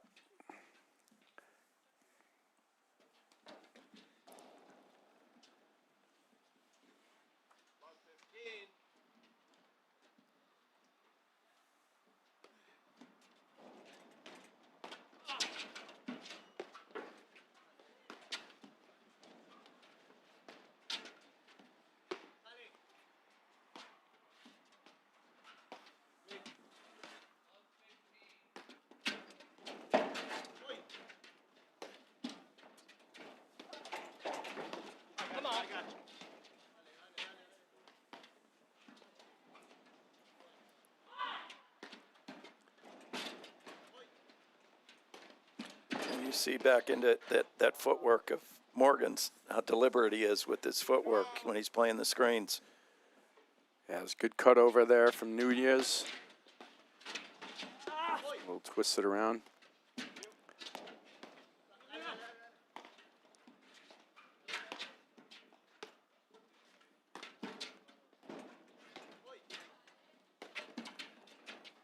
That's good digs. He's carving him up.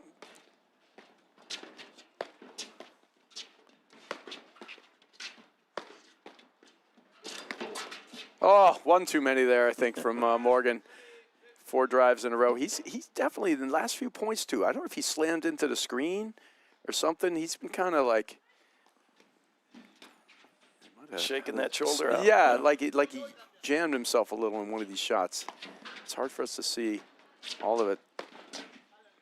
It's just, now we're seeing what we kind of saw in the beginning, a few of those missed drives, a couple of those a little forced. Where the battle's going to live.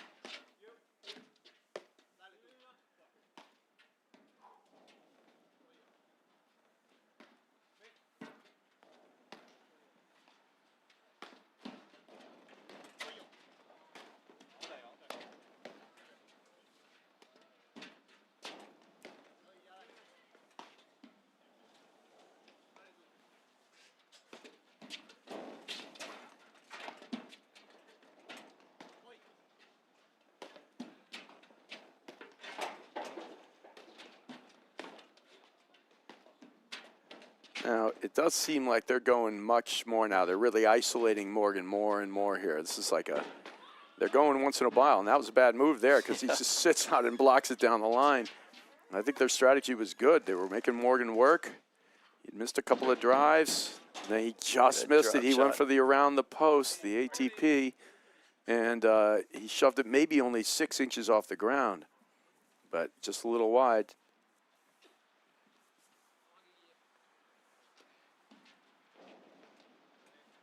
On, counter to that strategy, we'll see if Morgan and McNerney make a change in the backcourt and start switching again. Yeah. I don't mind it. I think it's actually a good move for them, but it's strange in this moment. It seems like what's happening, or what I'm seeing a little bit, is it's sort of Nunez and Morgan kind of going at it. Like it's living on their paddles. Like, right. is Morgan going to make his drive? Is Nunez going to take one a little too soon? And the other guys are sort of kind of filling in the gaps, the role. But the more they can get, the other guys involved, the other guys are kind of steadying the ship. And McNerney's definitely doing some work at the net. And Morgan's drive's making a huge difference there. He might have taken one or two too many. Yeah. But that's been sort of the MO right now.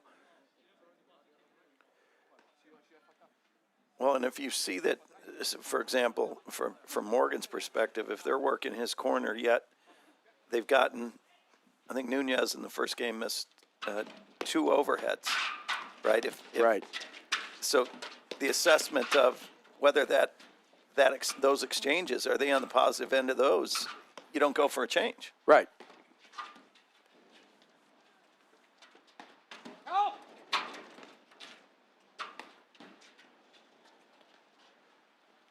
Now, this match has found its sort of level, right? Meaning like it's equilibrium. Like the first set's an aberration. Second, now it's just going to come down to execution and choices. It usually does. That's a great lob. Oh, yeah, that's such a good lob. Good look. And smart for Morgan not to bother coming back in there. Yeah, you He's notice not he going to just stay back.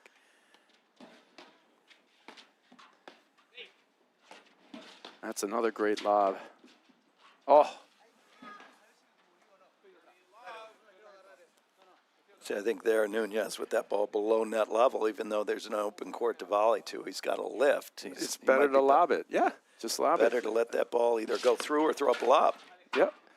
It's just because the other option, if he makes it, is it a put-away type volley anyway? No, he's just going to take the net, right? That's all he's getting from that. It's a different scenario. So, and not that that's a bad thing. It's just a different scenario. And the problem is it's hard to make all these choices, in that instant, right? Driving 100 miles an hour. Yeah, Yeah. And it Sure. happens so quick. It's such a move from McNerney. He fakes the drop and even the slight cut / drop, and he firms up his wrist and snaps it behind Nunez. It's just beautiful play. That was a great angle, too. You saw the Yeah, and the look Nunez on goes Nunez's forward a step. He face. goes, like this. Right, that was rough. That was a great shot.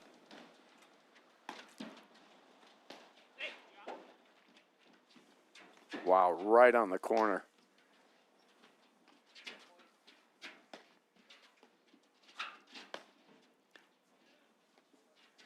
Let's see if they're going to start attacking here. Got that one. All right.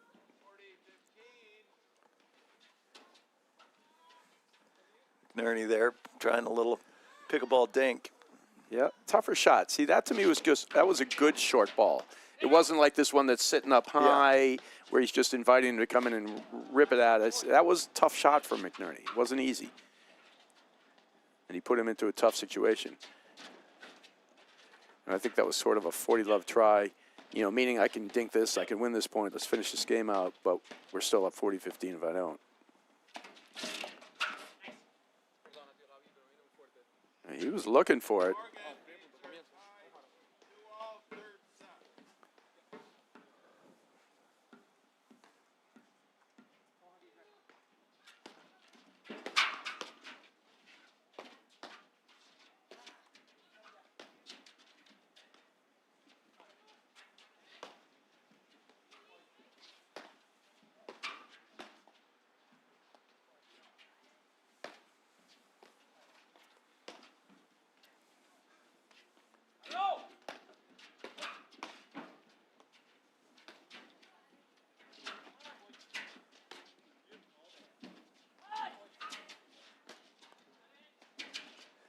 See, I love that shot, but I want him to hit it longer and through the court. Like, let it drop another tick.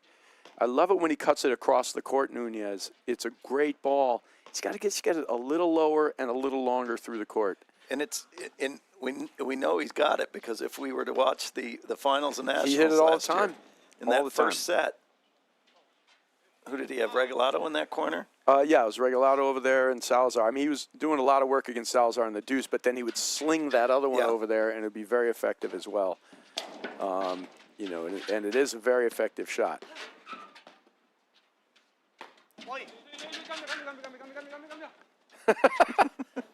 That's just a little extra communication, yes. Just to make he was sure. Still talking after he hit it. After he hit it, still mine. I gotcha. Nice lob. Oh, that's such a good overhead from that situation, and that's where his size just allows him to hit that.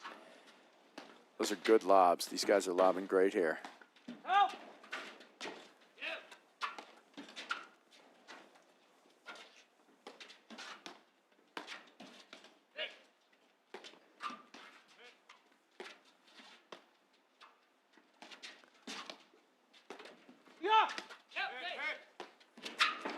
Oh, he was going to cut it off. Cheating up that screen. Yeah, and then he just wasn't in the right spot for him, and he got burned. It was a great point. Those guys hit a lot of good lobs, and kudos to Morgan and McNerney.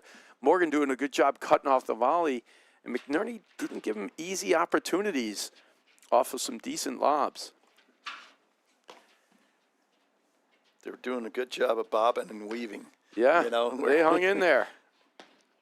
It was good.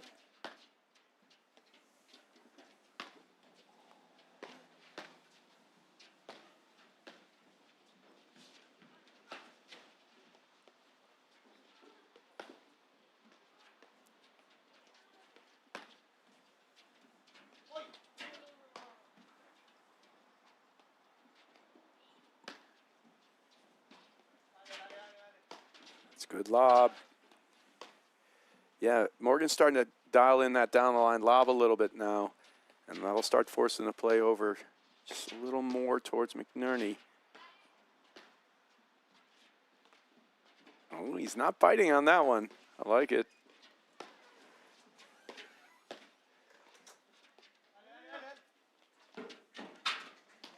Heck of a lob. Wow, great shot. Just missed the transition ball there. I got no problem with him hitting it. This is what it's going to come down to, just some execution. Turn it on the heaters. Yeah. Yeah, there is some drops out there. I'm going to walk out and check this out here, Mike. Okay. Give me a temperature check, too, please. I want it to the degree.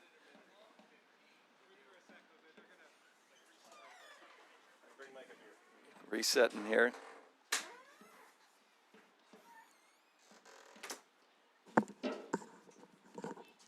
Yeah, it's raw out there, and it's definitely starting to rain a bit more. They definitely need to get those heaters on. And it's like a light rain, but it's coming down. It's kind of raw. It's that raw kind of day, you know. Well, Brad, I don't think I'm no weatherman, but we are looking out on the tennis courts as well, and you could almost see on the puddles. Yeah, it's starting These to. little drops. You didn't have to go out there and actually physically No, I needed to see that. To me, it was very like an illusion. I mean, I needed to no see it, to weatherman. feel it. Yeah. Tell you, Mike. Tactile. See, I'd use my only since I don't need to feel it. It wasn't real. Yes, it wasn't real.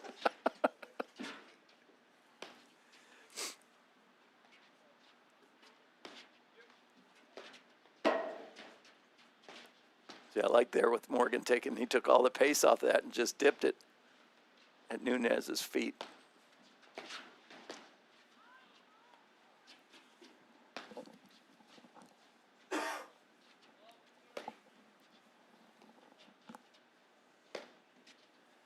Carving those, biting those into the side screen again. Morgan's doing a great job.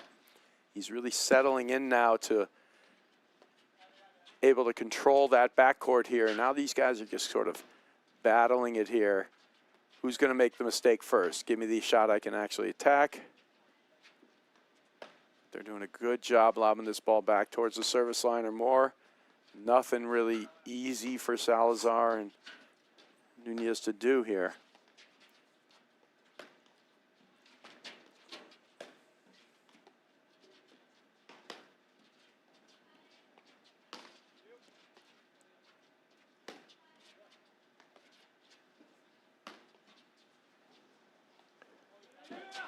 There's a good lob.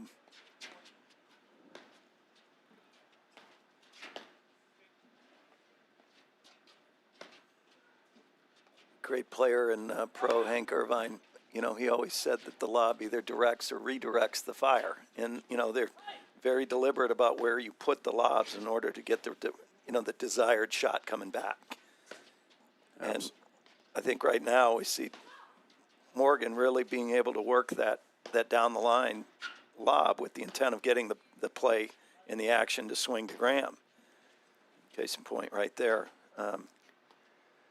Now, this is a big moment because I think all the players are also starting to recognize we're getting to the business end of this, right? It's 2-3. It's 15-30. Huge point for Nunez, Salazar, and McNerney Morgan. Get 2 break points here. And they're just, this is where it all comes down to. We see these points happen at these moments in the matches, and they become at these crucial times. These guys aren't even going for the attacking overhead. They're all just waiting it out. And this is where McNerney is like, he does not mind this pace at all. I don't think this is the pace actually that really, you know, Nunez really wants to play. Morgan sort of goes along with the flow. Yeah. You know, he can play whatever. He'll hit whatever comes. Salazar is used to this. Oh, what a way to win it. No way. You get through that and the little dink in the, just off the top of the net. That's a perfect point, though. I appreciate the recognition sort of from the players to a degree. That's good attacking ball. So everything at a point like that is managed. You can see the drive. If they're going to drive it, you can see it coming at you, right? Mm-hmm. And nobody's hitting a shot that's out of control. And nobody's hitting a shot they're not going to make.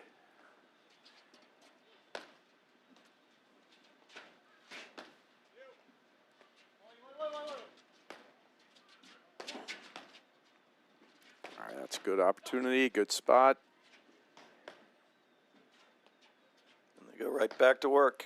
Yeah, you know, the person who does that attacking, you know, is Morgan with the drives, and then McNerney's like, he'll be like a quick strike. You get a ball higher than net, and he can punch it low. He'll be in. You get the ball a little lower, he's not gonna come in and attack you again there. Just start over.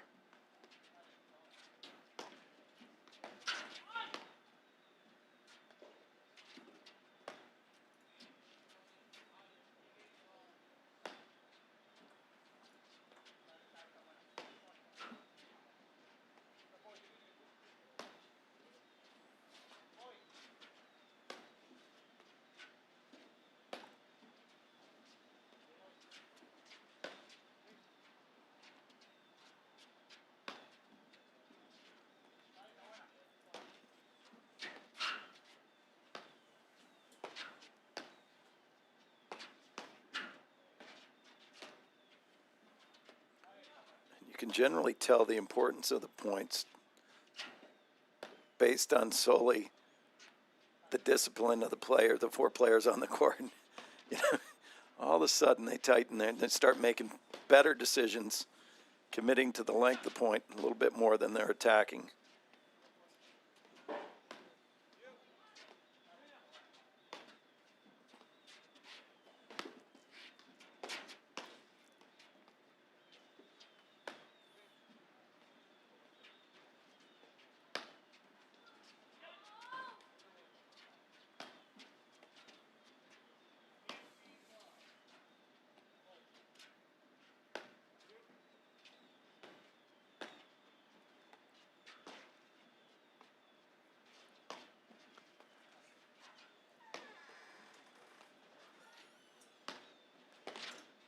All right.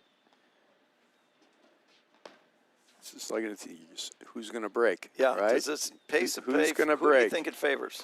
You know, I don't know. I think in a strange way, this commitment to it is great for Nunez and Salazar.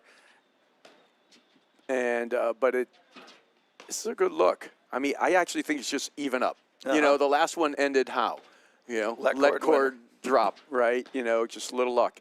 This is going to end with somebody doing one thing, or it's going to be the same kind of thing. You know, somebody's going to take it, they're going to make it, not make it. It'll be a sudden flurry or just a sudden mistake, right?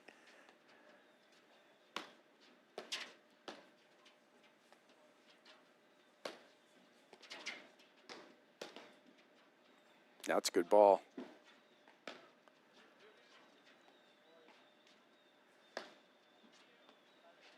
Yeah, these guys are starting to dial in.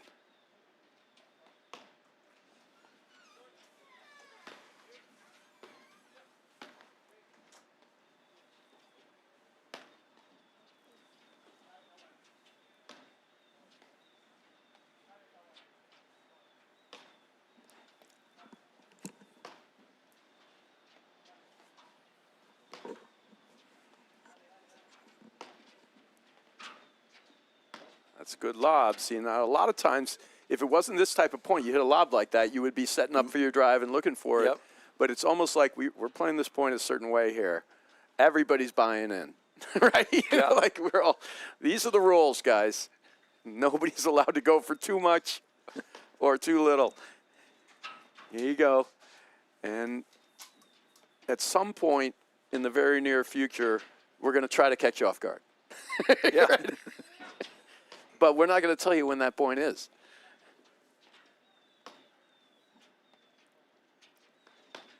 And these guys are honing and everything's service liner behind. Push overheads. Now, of the 4 players, would you say that there's one player that this is not their jam, this is not their style? Although they can play this way, they don't prefer to play. Well, anyone can play this way, right? You know, anyone at a certain level can be pushing it back there and deep and make this shot. And then the mental aspect is probably, I mean, Nunez is doing a great job with it. I would say it's least in his wheelhouse. I know McNerney could do this all day. I think Morgan can do this all day, meaning like he's lobbing and then he'll hit a drive at you. But it's like a, you know, medium drive. Let's see what happens here. Yep. And I think Salazar could do this all day. And it's least in Nunez, but Nunez is right here just doing it every time. So,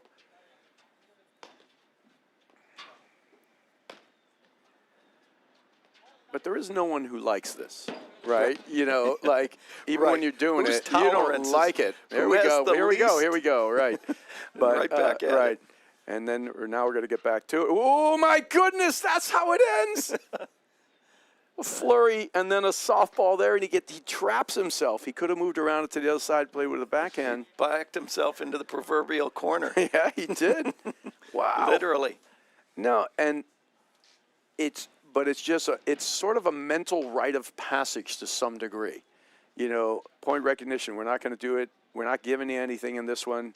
We're also not going for anything in this one, right? You know, like. Because if we go for it, we run the risk of missing it.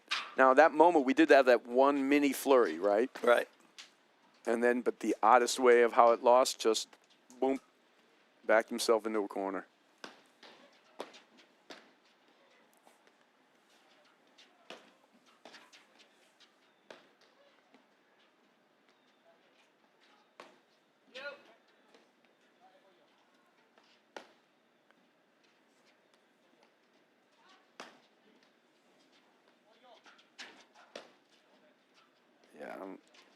He looks like he's ramping up to start doing some more here. And that's a great disciplined finish to that game from Nunez and Salazar. Great disciplined game. All right, so volley. Lower your PTI. Are you looking to lower your PTI? The secret's out.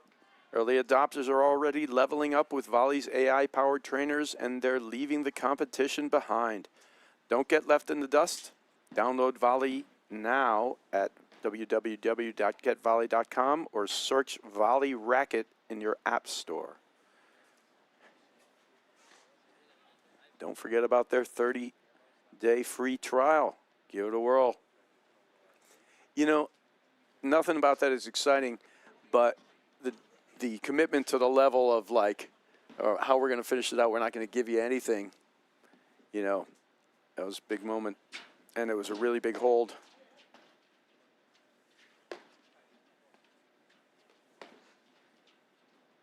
Now the big key is, right, now the big key is, will this continue or will they open it back up again? Yeah.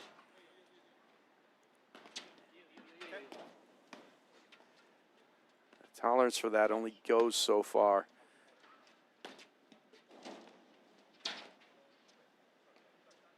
And a great move from Nunez. He was reading that right on top of the net. That goes over. He's hitting a drop volley anyway.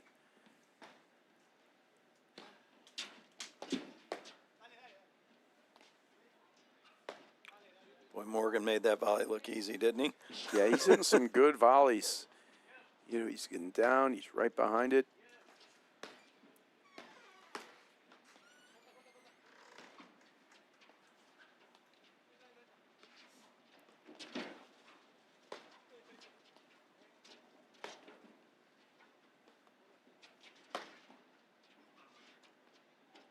Oh, that's good spotted lob there from Nunez. Just Really a beautiful combination of balls.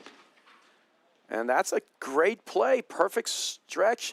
And then Morgan challenges him, but he's hitting the ball up, and McNerney's not back yet, even with his hands. It's a good play. Perfect lob down the line. You could see that exact structure.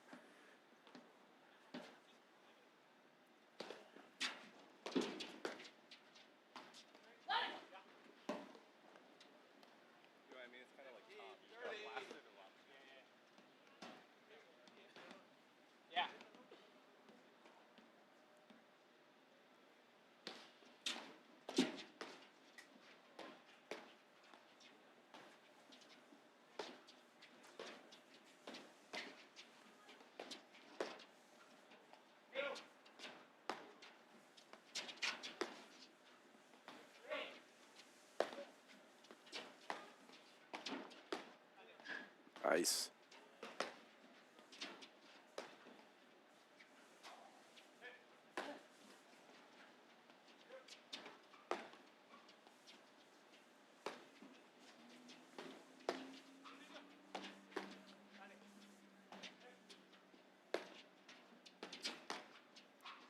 That's going to be a tough dig.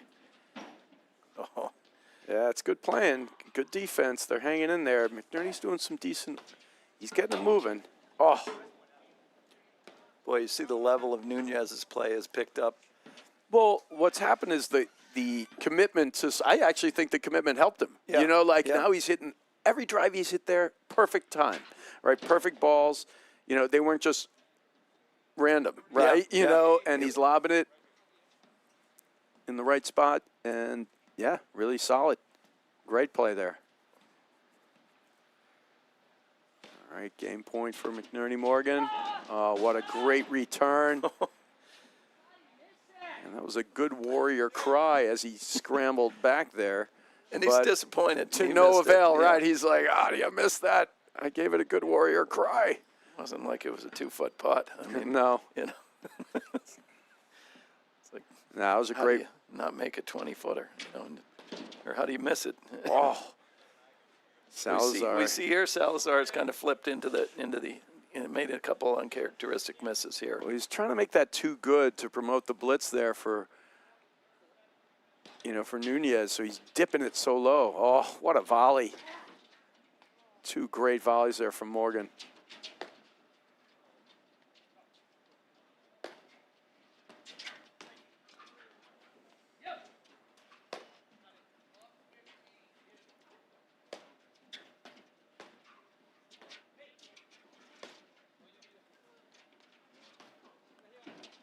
Could be trouble. Yeah.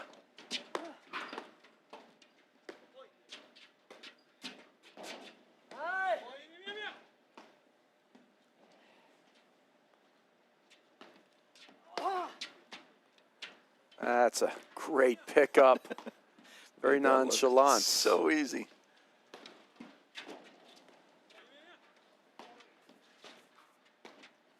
Yeah, some great shot making here.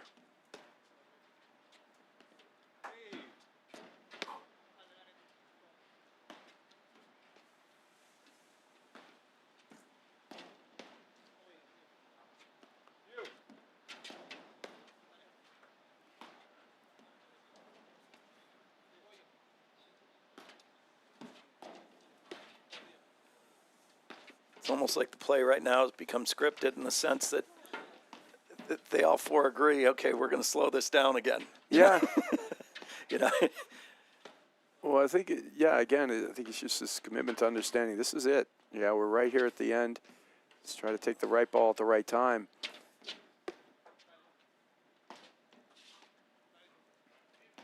And while we're at the net here, let's not give them anything. It's a great dig.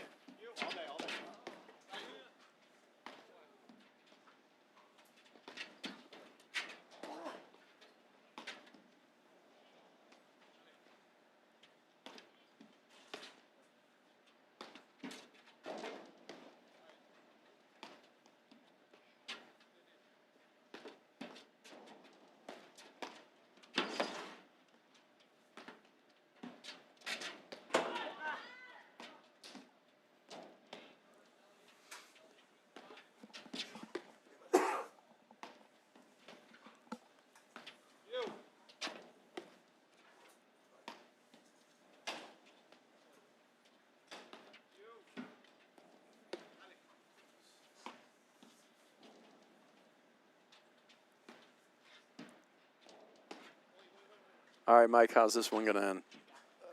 So we had a dribbler off the net. yep. And McNerney sort of trapping himself in the corner on a slow overhead. My bet is it's going to end on a confusion at the net over who's going to take what ball. Wow. Okay. That's reaching deep. In Oh, a little transition.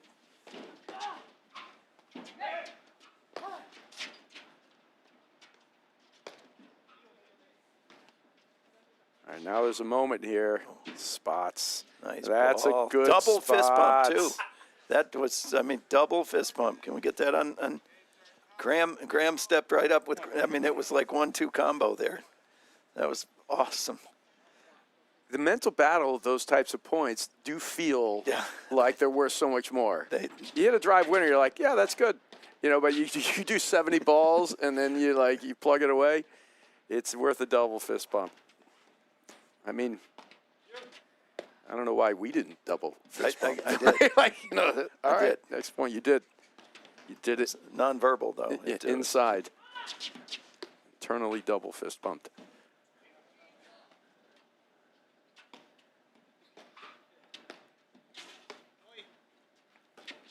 Bruce and Elliott are up 5-3 in the third set of their final.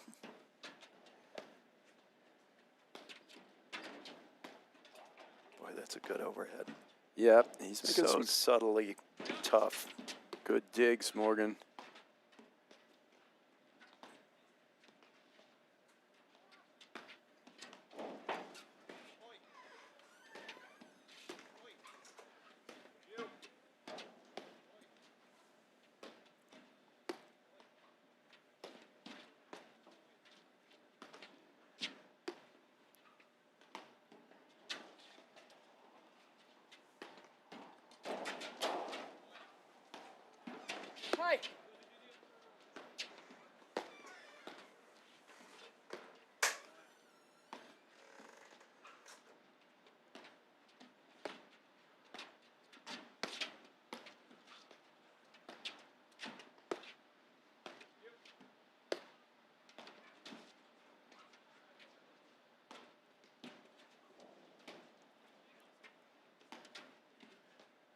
Boy, this, I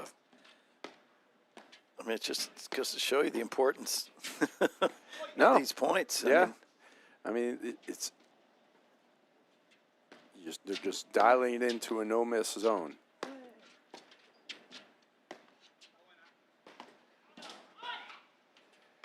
And then, like 2 minutes later, we're going to have, I mean, Morgan's taking his strikes, but because of the management of the overhead pace and a little of the depth and the height, there's nobody really out of position, right? Yeah. So all he can get, the most he can get is a short, easy ball that sits up, and he might get a second one that's a little better. But he's not even really getting that because the volleys are so good, right? And so they're just going to keep plugging away here. And McNerney will just lob, and then he's going to hit this soft little push drive here and there.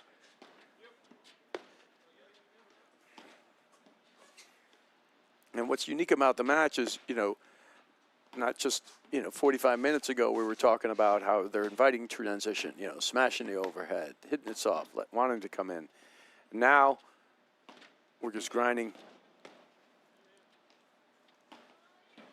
and playing no risk and see who breaks.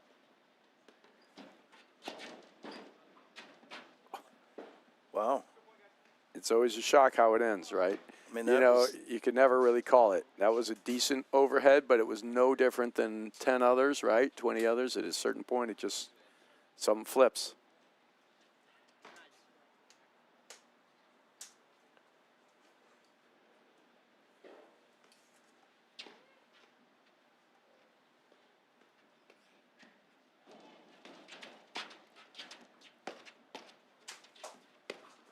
Good Graham stepping over to the middle of the court, bringing that forehand. Get some drives, little off-pace rollers. Making them volley.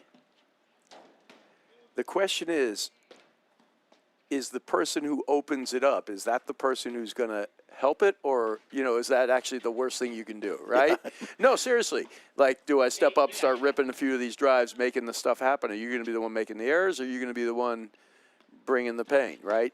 And thing right now is there's nothing that's that easy. And when you tighten it up to this level, this is what you end up getting a little bit. These guys are hanging off the net.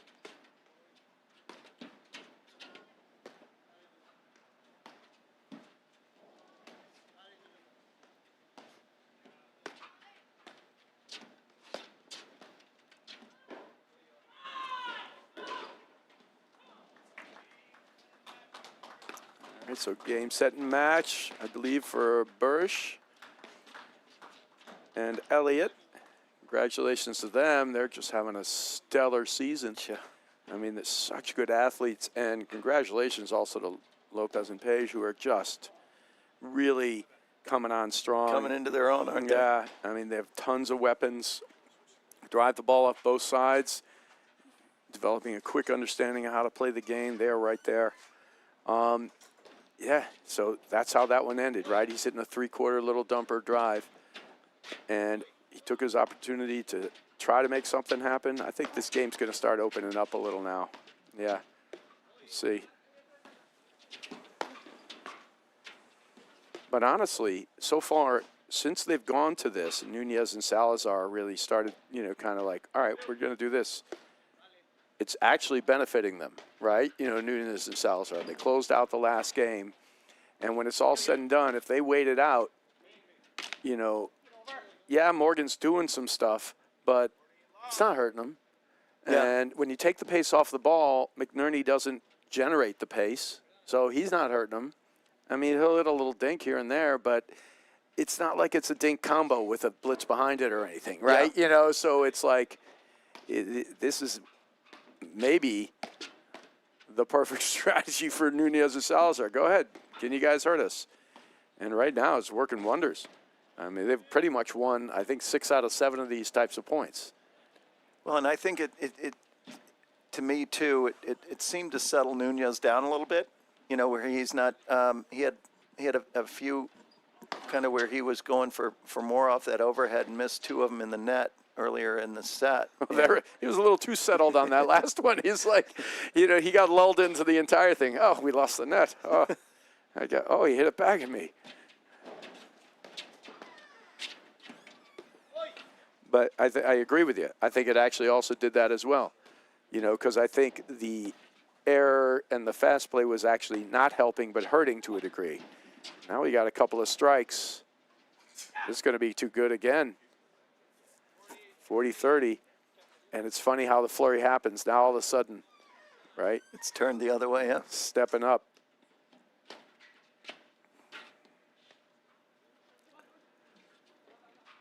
All the way back.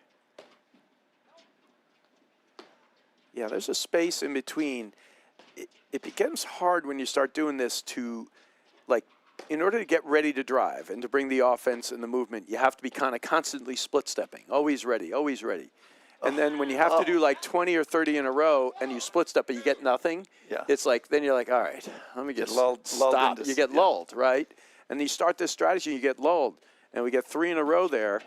Anytime they've gone, but those didn't go long. When they've gone long, they've done well. Oh, nice. Come on. Oh, wow. And it's like all of a sudden a switch.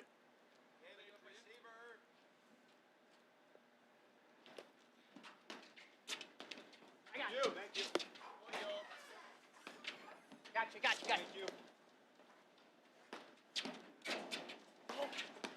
I'm back.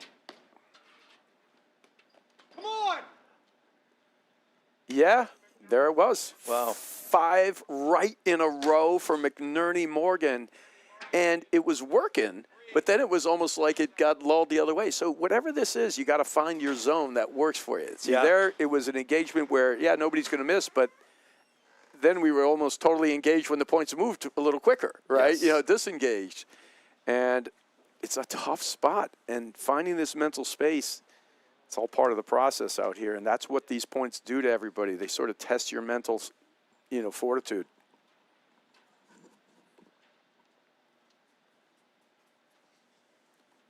I mean, talk about a change of events. I mean, they go from being up 40, was it 40 love? 40 love? And then they lose that, to lose that game. But it took the amount of time to lose those 5 points was one of the points Yeah. before, right? And whenever it got moving fast, it was if the fast moving we couldn't do anymore, right? It was what a turn of events, and it just like popped in like that. This is a very unique sort of like exercise in wills and focus and all these things and different strategies and movement throughout it. When you think about the first set that McNerney and Morgan had, right? And then coming back in the second, and then Wow. trying to find whatever that space is. Now he's just opening it wide up. And that's McNerney's high backhand off the screens, one of his number one offensive options. He just turned and fired. They might rename that shot. That space is. Now he's just opening it wide up. McNerney. That's all they're going to call that. Yeah, it's a great ball. It's unique, too, like how players develop whatever their skill sets are. I think McNerney has a two-handed backhand in tennis, right? I'm not sure, but I think he does. And other guys, you had guys a few years ago, very good player, Brian Compton, who no longer plays, moved down south.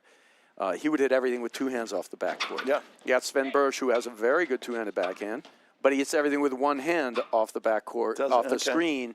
They just developed their game. He hits that same type of shot that McNerney hit. It's very unique for a player. To me, if you have a two-hander, I don't know why you would ever use the 1 hand. Like, I would hit the two-hander off the screen.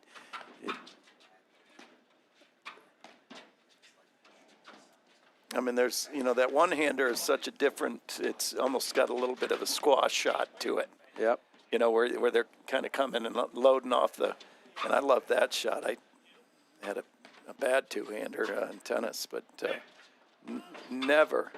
Oh, good lob. Great lob. Perfectly spotted there from Nunez.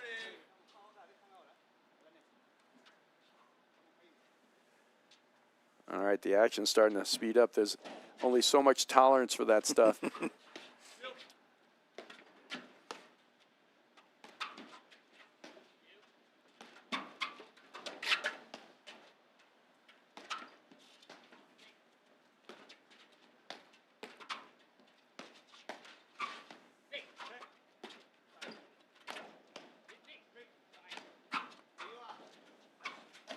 Oh.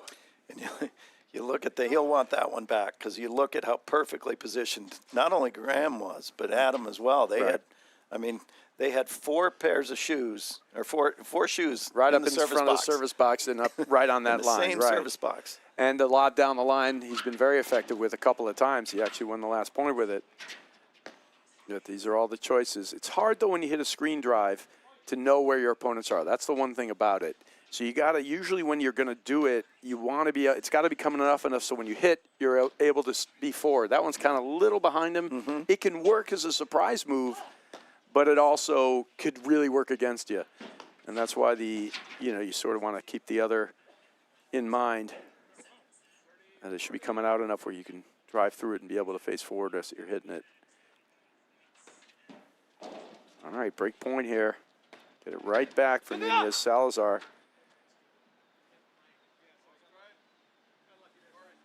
Ball was good. I couldn't tell if he was telling for to get it or if he called it out. Either way, point goes to McNerney Morgan. Deuce. And stepping up. Now you're not looking, interesting. See Nunez back now. He's not looking to press with the blitz. Oh, big rip there. An amazing backhand off that back screen. Big rip.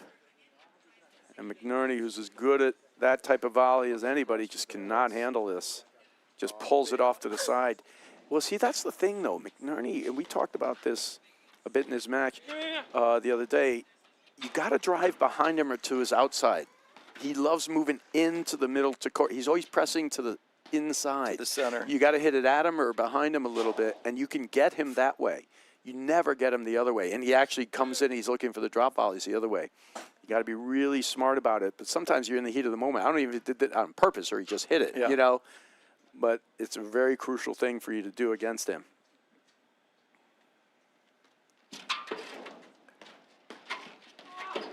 That's a great reaction. And that's, again, a case where he's hitting the screen drive, but it's a little behind him. And he doesn't really know McNerney's literally right in his face. Yeah. And he sticks it right back at him. He turns around, but he's not seeing the drive yet. That time he really got it. And from that position there, Morgan maybe does have to get slightly inside towards the line, but great drive there from Nunez. Yeah, they're just opening it up now. Let's hit.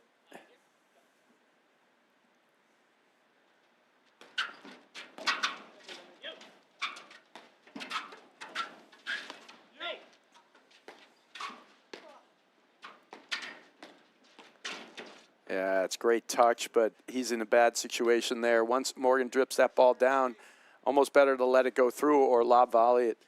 Just great play there from Yeah, because McNerney. he's volleying uphill to Graham. And uphill, I just mean he has to lift up. Yep, hitting it up to him, yep.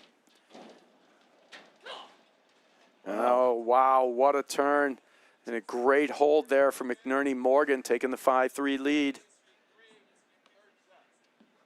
All right.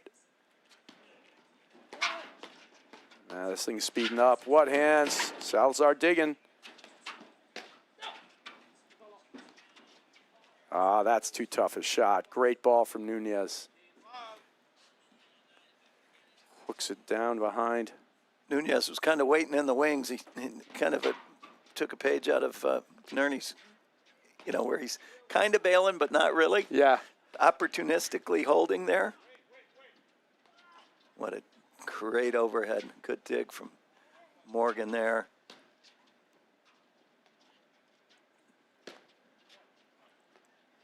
Nicely done. Morgan playing good defense here.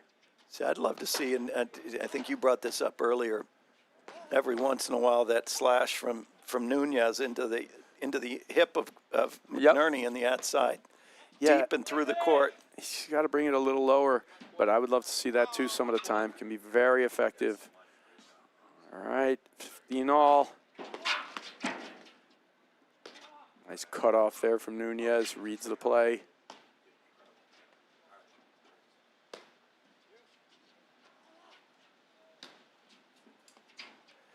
Yeah, see, I love that one there. I just want it longer and lower, that's all. A little deeper, a little lower. That's good. Digging it out. Nice. Oh, see, again, it's a tough ask. I think it's a tough drive. Yeah. They're right on top of the net. They're in control of the situation. You're transitioning. I get it. You played a bunch of those points, and it's frustrating. Sometimes you want to loosen it up again. That's just probably not the one, right? Well, the fact that McNerney and oh man, McNerney and Morgan weren't in transition really. They'd already established their position. And these guys are in transition. Yeah, Salazar and Nunez are, right. That's a good lob.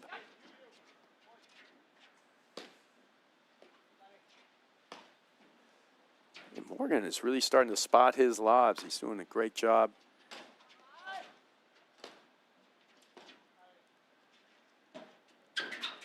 wow. Oh, goodness. Just out. He's saying it's on the line? Called wide. All right. Overruled. I mean, called out and confirmed by the umpire. I think Salazar was asking for that it was on the line. You certainly can't tell, but either way, it is match point for McNerney and Morgan.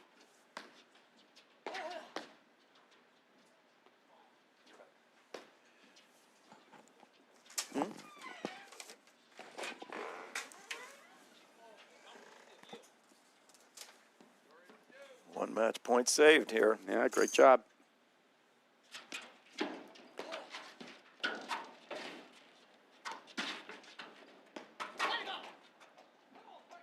Really nice. Really good waterfall. All right, match point number 2 for McNerney and Morgan.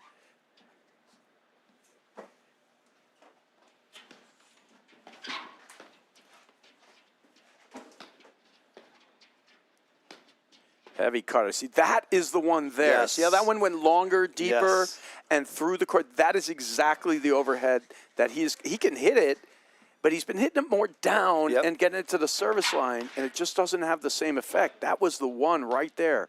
If he breaks that one out, that is the money overhead for Nunez.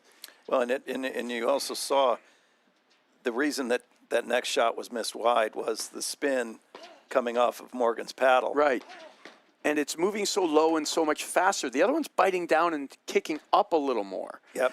And that one's moving so much lower and faster that it's a fast blocker, it's a fast run, and it's going to hit to the side screen and only be this high. It's going to be 6 inches off the ground.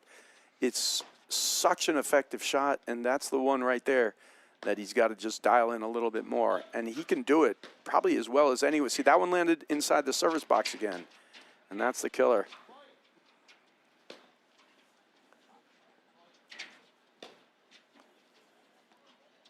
He's going for it now. Wow, good third panel smash. These guys are he's bringing out my best game, and let me see what you can do. Oh, that's trouble. Nice. What a get.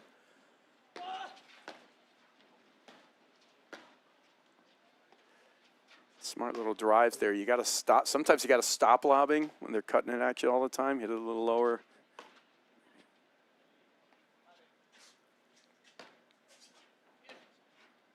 This is really good defense from Morgan and McNerney.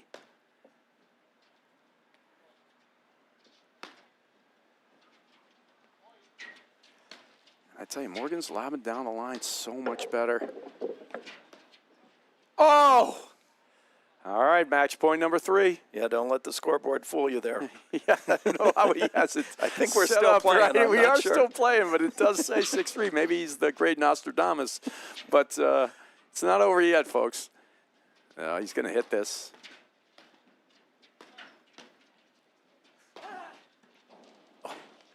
That was torched. Oh, no! Nice. Oh, wow. What a way to end it. Tough blitz. Game, set, match. McNerney, Morgan. Wow. I tell you, yeah, we got to tip our caps.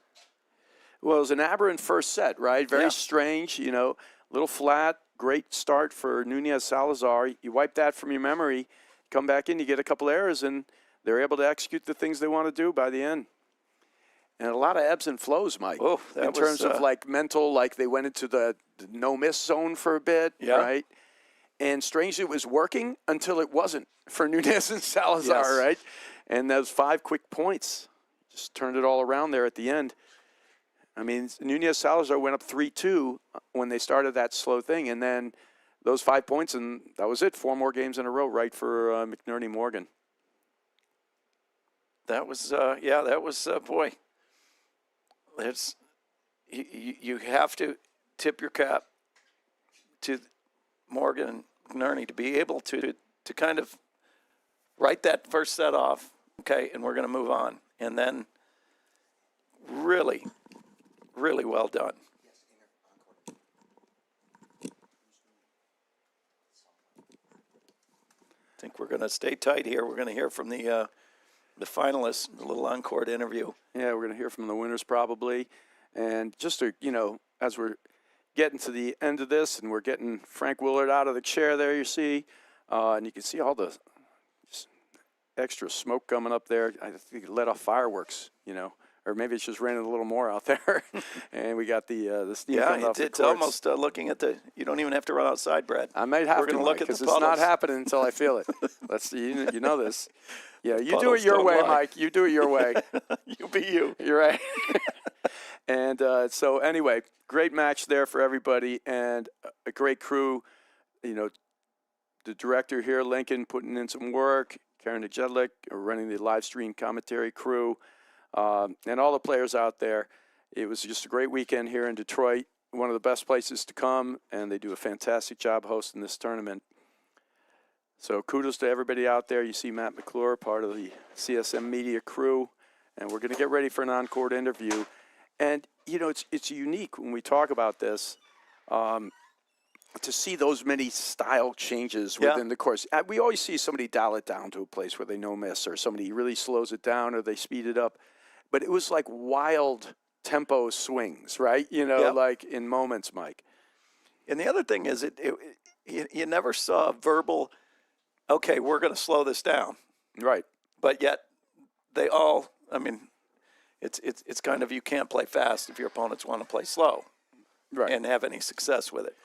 I mean, you could, and Morgan was hitting balls in those series. It was just more like it drifted into this certain zone, but then when it clicked over and they played a couple of quick points, it's as if the slow play, like it almost affected Nunez and Salazar in a way where, you know, Nunez couldn't play fast anymore, and Salazar, they couldn't play fast anymore.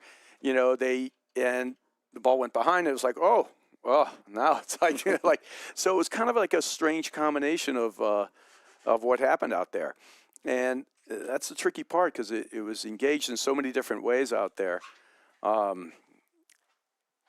So it was a very unique match in that regard.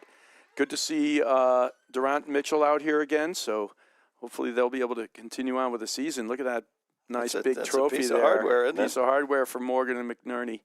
Their names on there. It's pretty nice. You got one of those at home? No. Well, I asked for one for Christmas. Yes. Picked one up at a yard right, sale. exactly right. They're giving those things away. But anyway, and you know, all the weather and the conditions were perfect. It was actually really great out there, and you know, kudos also to our women's winners and finalists. And Paige and Lopez, great tournament, and Bursch and Elliott, they just keep doing it, right? You know, they're marching through the season, and tough competitors, and just athletically so tough. Cover the court, they got weapons everywhere. All right, so we're trying to negotiate whether we're getting sound on the court or not.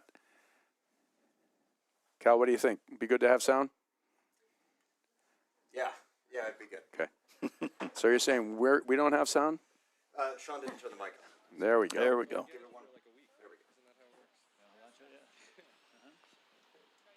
I think I have it on. We good?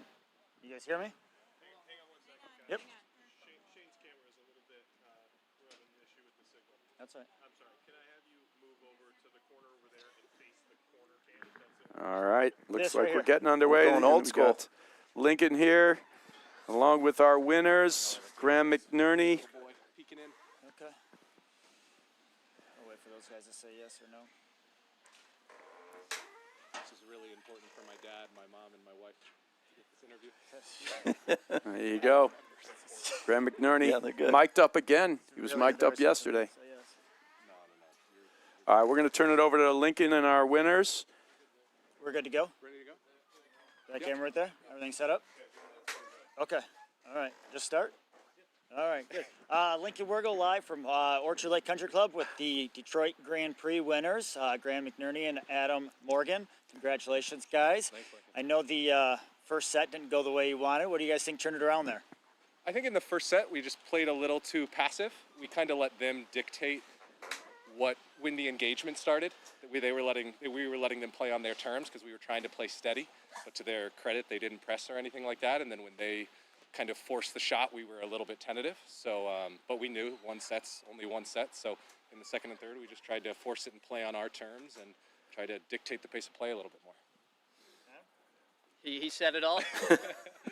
Is there, did you guys feel there's a turning point? I think there was a big game 2-2 in that second set. You guys pulled that one out there. Is that a big point? Or? You know, the first set we had a lot of game points. We just didn't come out with any of the games, and I think the first game of the second set was big. I think we won that game, got some momentum going, then we got off to a lead in the second set and kind of got our confidence going and started, like Graham said, playing a little more aggressively. So yeah, it was a really fun match. So what's next for you guys? Where are you guys heading after this one? We got a busy schedule, but the next one you'll see us at is in Midwesterns in Cincinnati. Well, Adam, this is your third Detroit Invitational win, so congratulations. Thank you. We hope you guys continue to come back here. We'll always love having you guys in the area and everything like that, so thank you very much, and I'll give you the mic to you guys if you want to shout out to anybody, your club members, anybody? Yeah, I just want to thank you guys, your club. You guys hosted a great tournament. I'd like to thank all the members at the Birchwood Club for all their support, and my friends and family. I'll just thanks my friends and family too, and then Allison and Kaylee here for cheering us on. All right, well, thank you very much, and we'll see you guys next year. Well, Brad, we're pretty much going to put a bow on this. What a great weekend here in Detroit. Yeah, absolutely great weekend. Kudos to all the players out there. This will be it for this will be a wrap for this season, and we'll see you guys next in 2025. I believe at the Fairfield Open, the Ridgewood Open. So the tour moves on from there. Thanks to all the guys here at CSM Media, the APTA YouTube channel. Did a great job. Shane, Cal, Sean, Matt. Yeah. Am I missing somebody? Happy holiday, and so everybody have a safe holiday, and we'll see you in the new year. All right, that's a wrap from us here. Want to see how volley can transform training at your club? We've got a great offer for you. Gather 30 of your club friends, and you'll get a free 30-day trial of volley. Experience firsthand how volley's trainer can help everyone improve. Increase reps and track your progress, all while training smarter. Don't miss out. Visit getvolley.com and unlock your club's full potential with a 30-day free trial. At Corient, wealth management begins and ends with you. We believe the more personal the solution, the more powerful the result. We treat your goals as our own. We never lose focus on the life you want to build. And our experienced advisors design custom-built strategies to help you get there. It's time for a wealth management experience as sophisticated as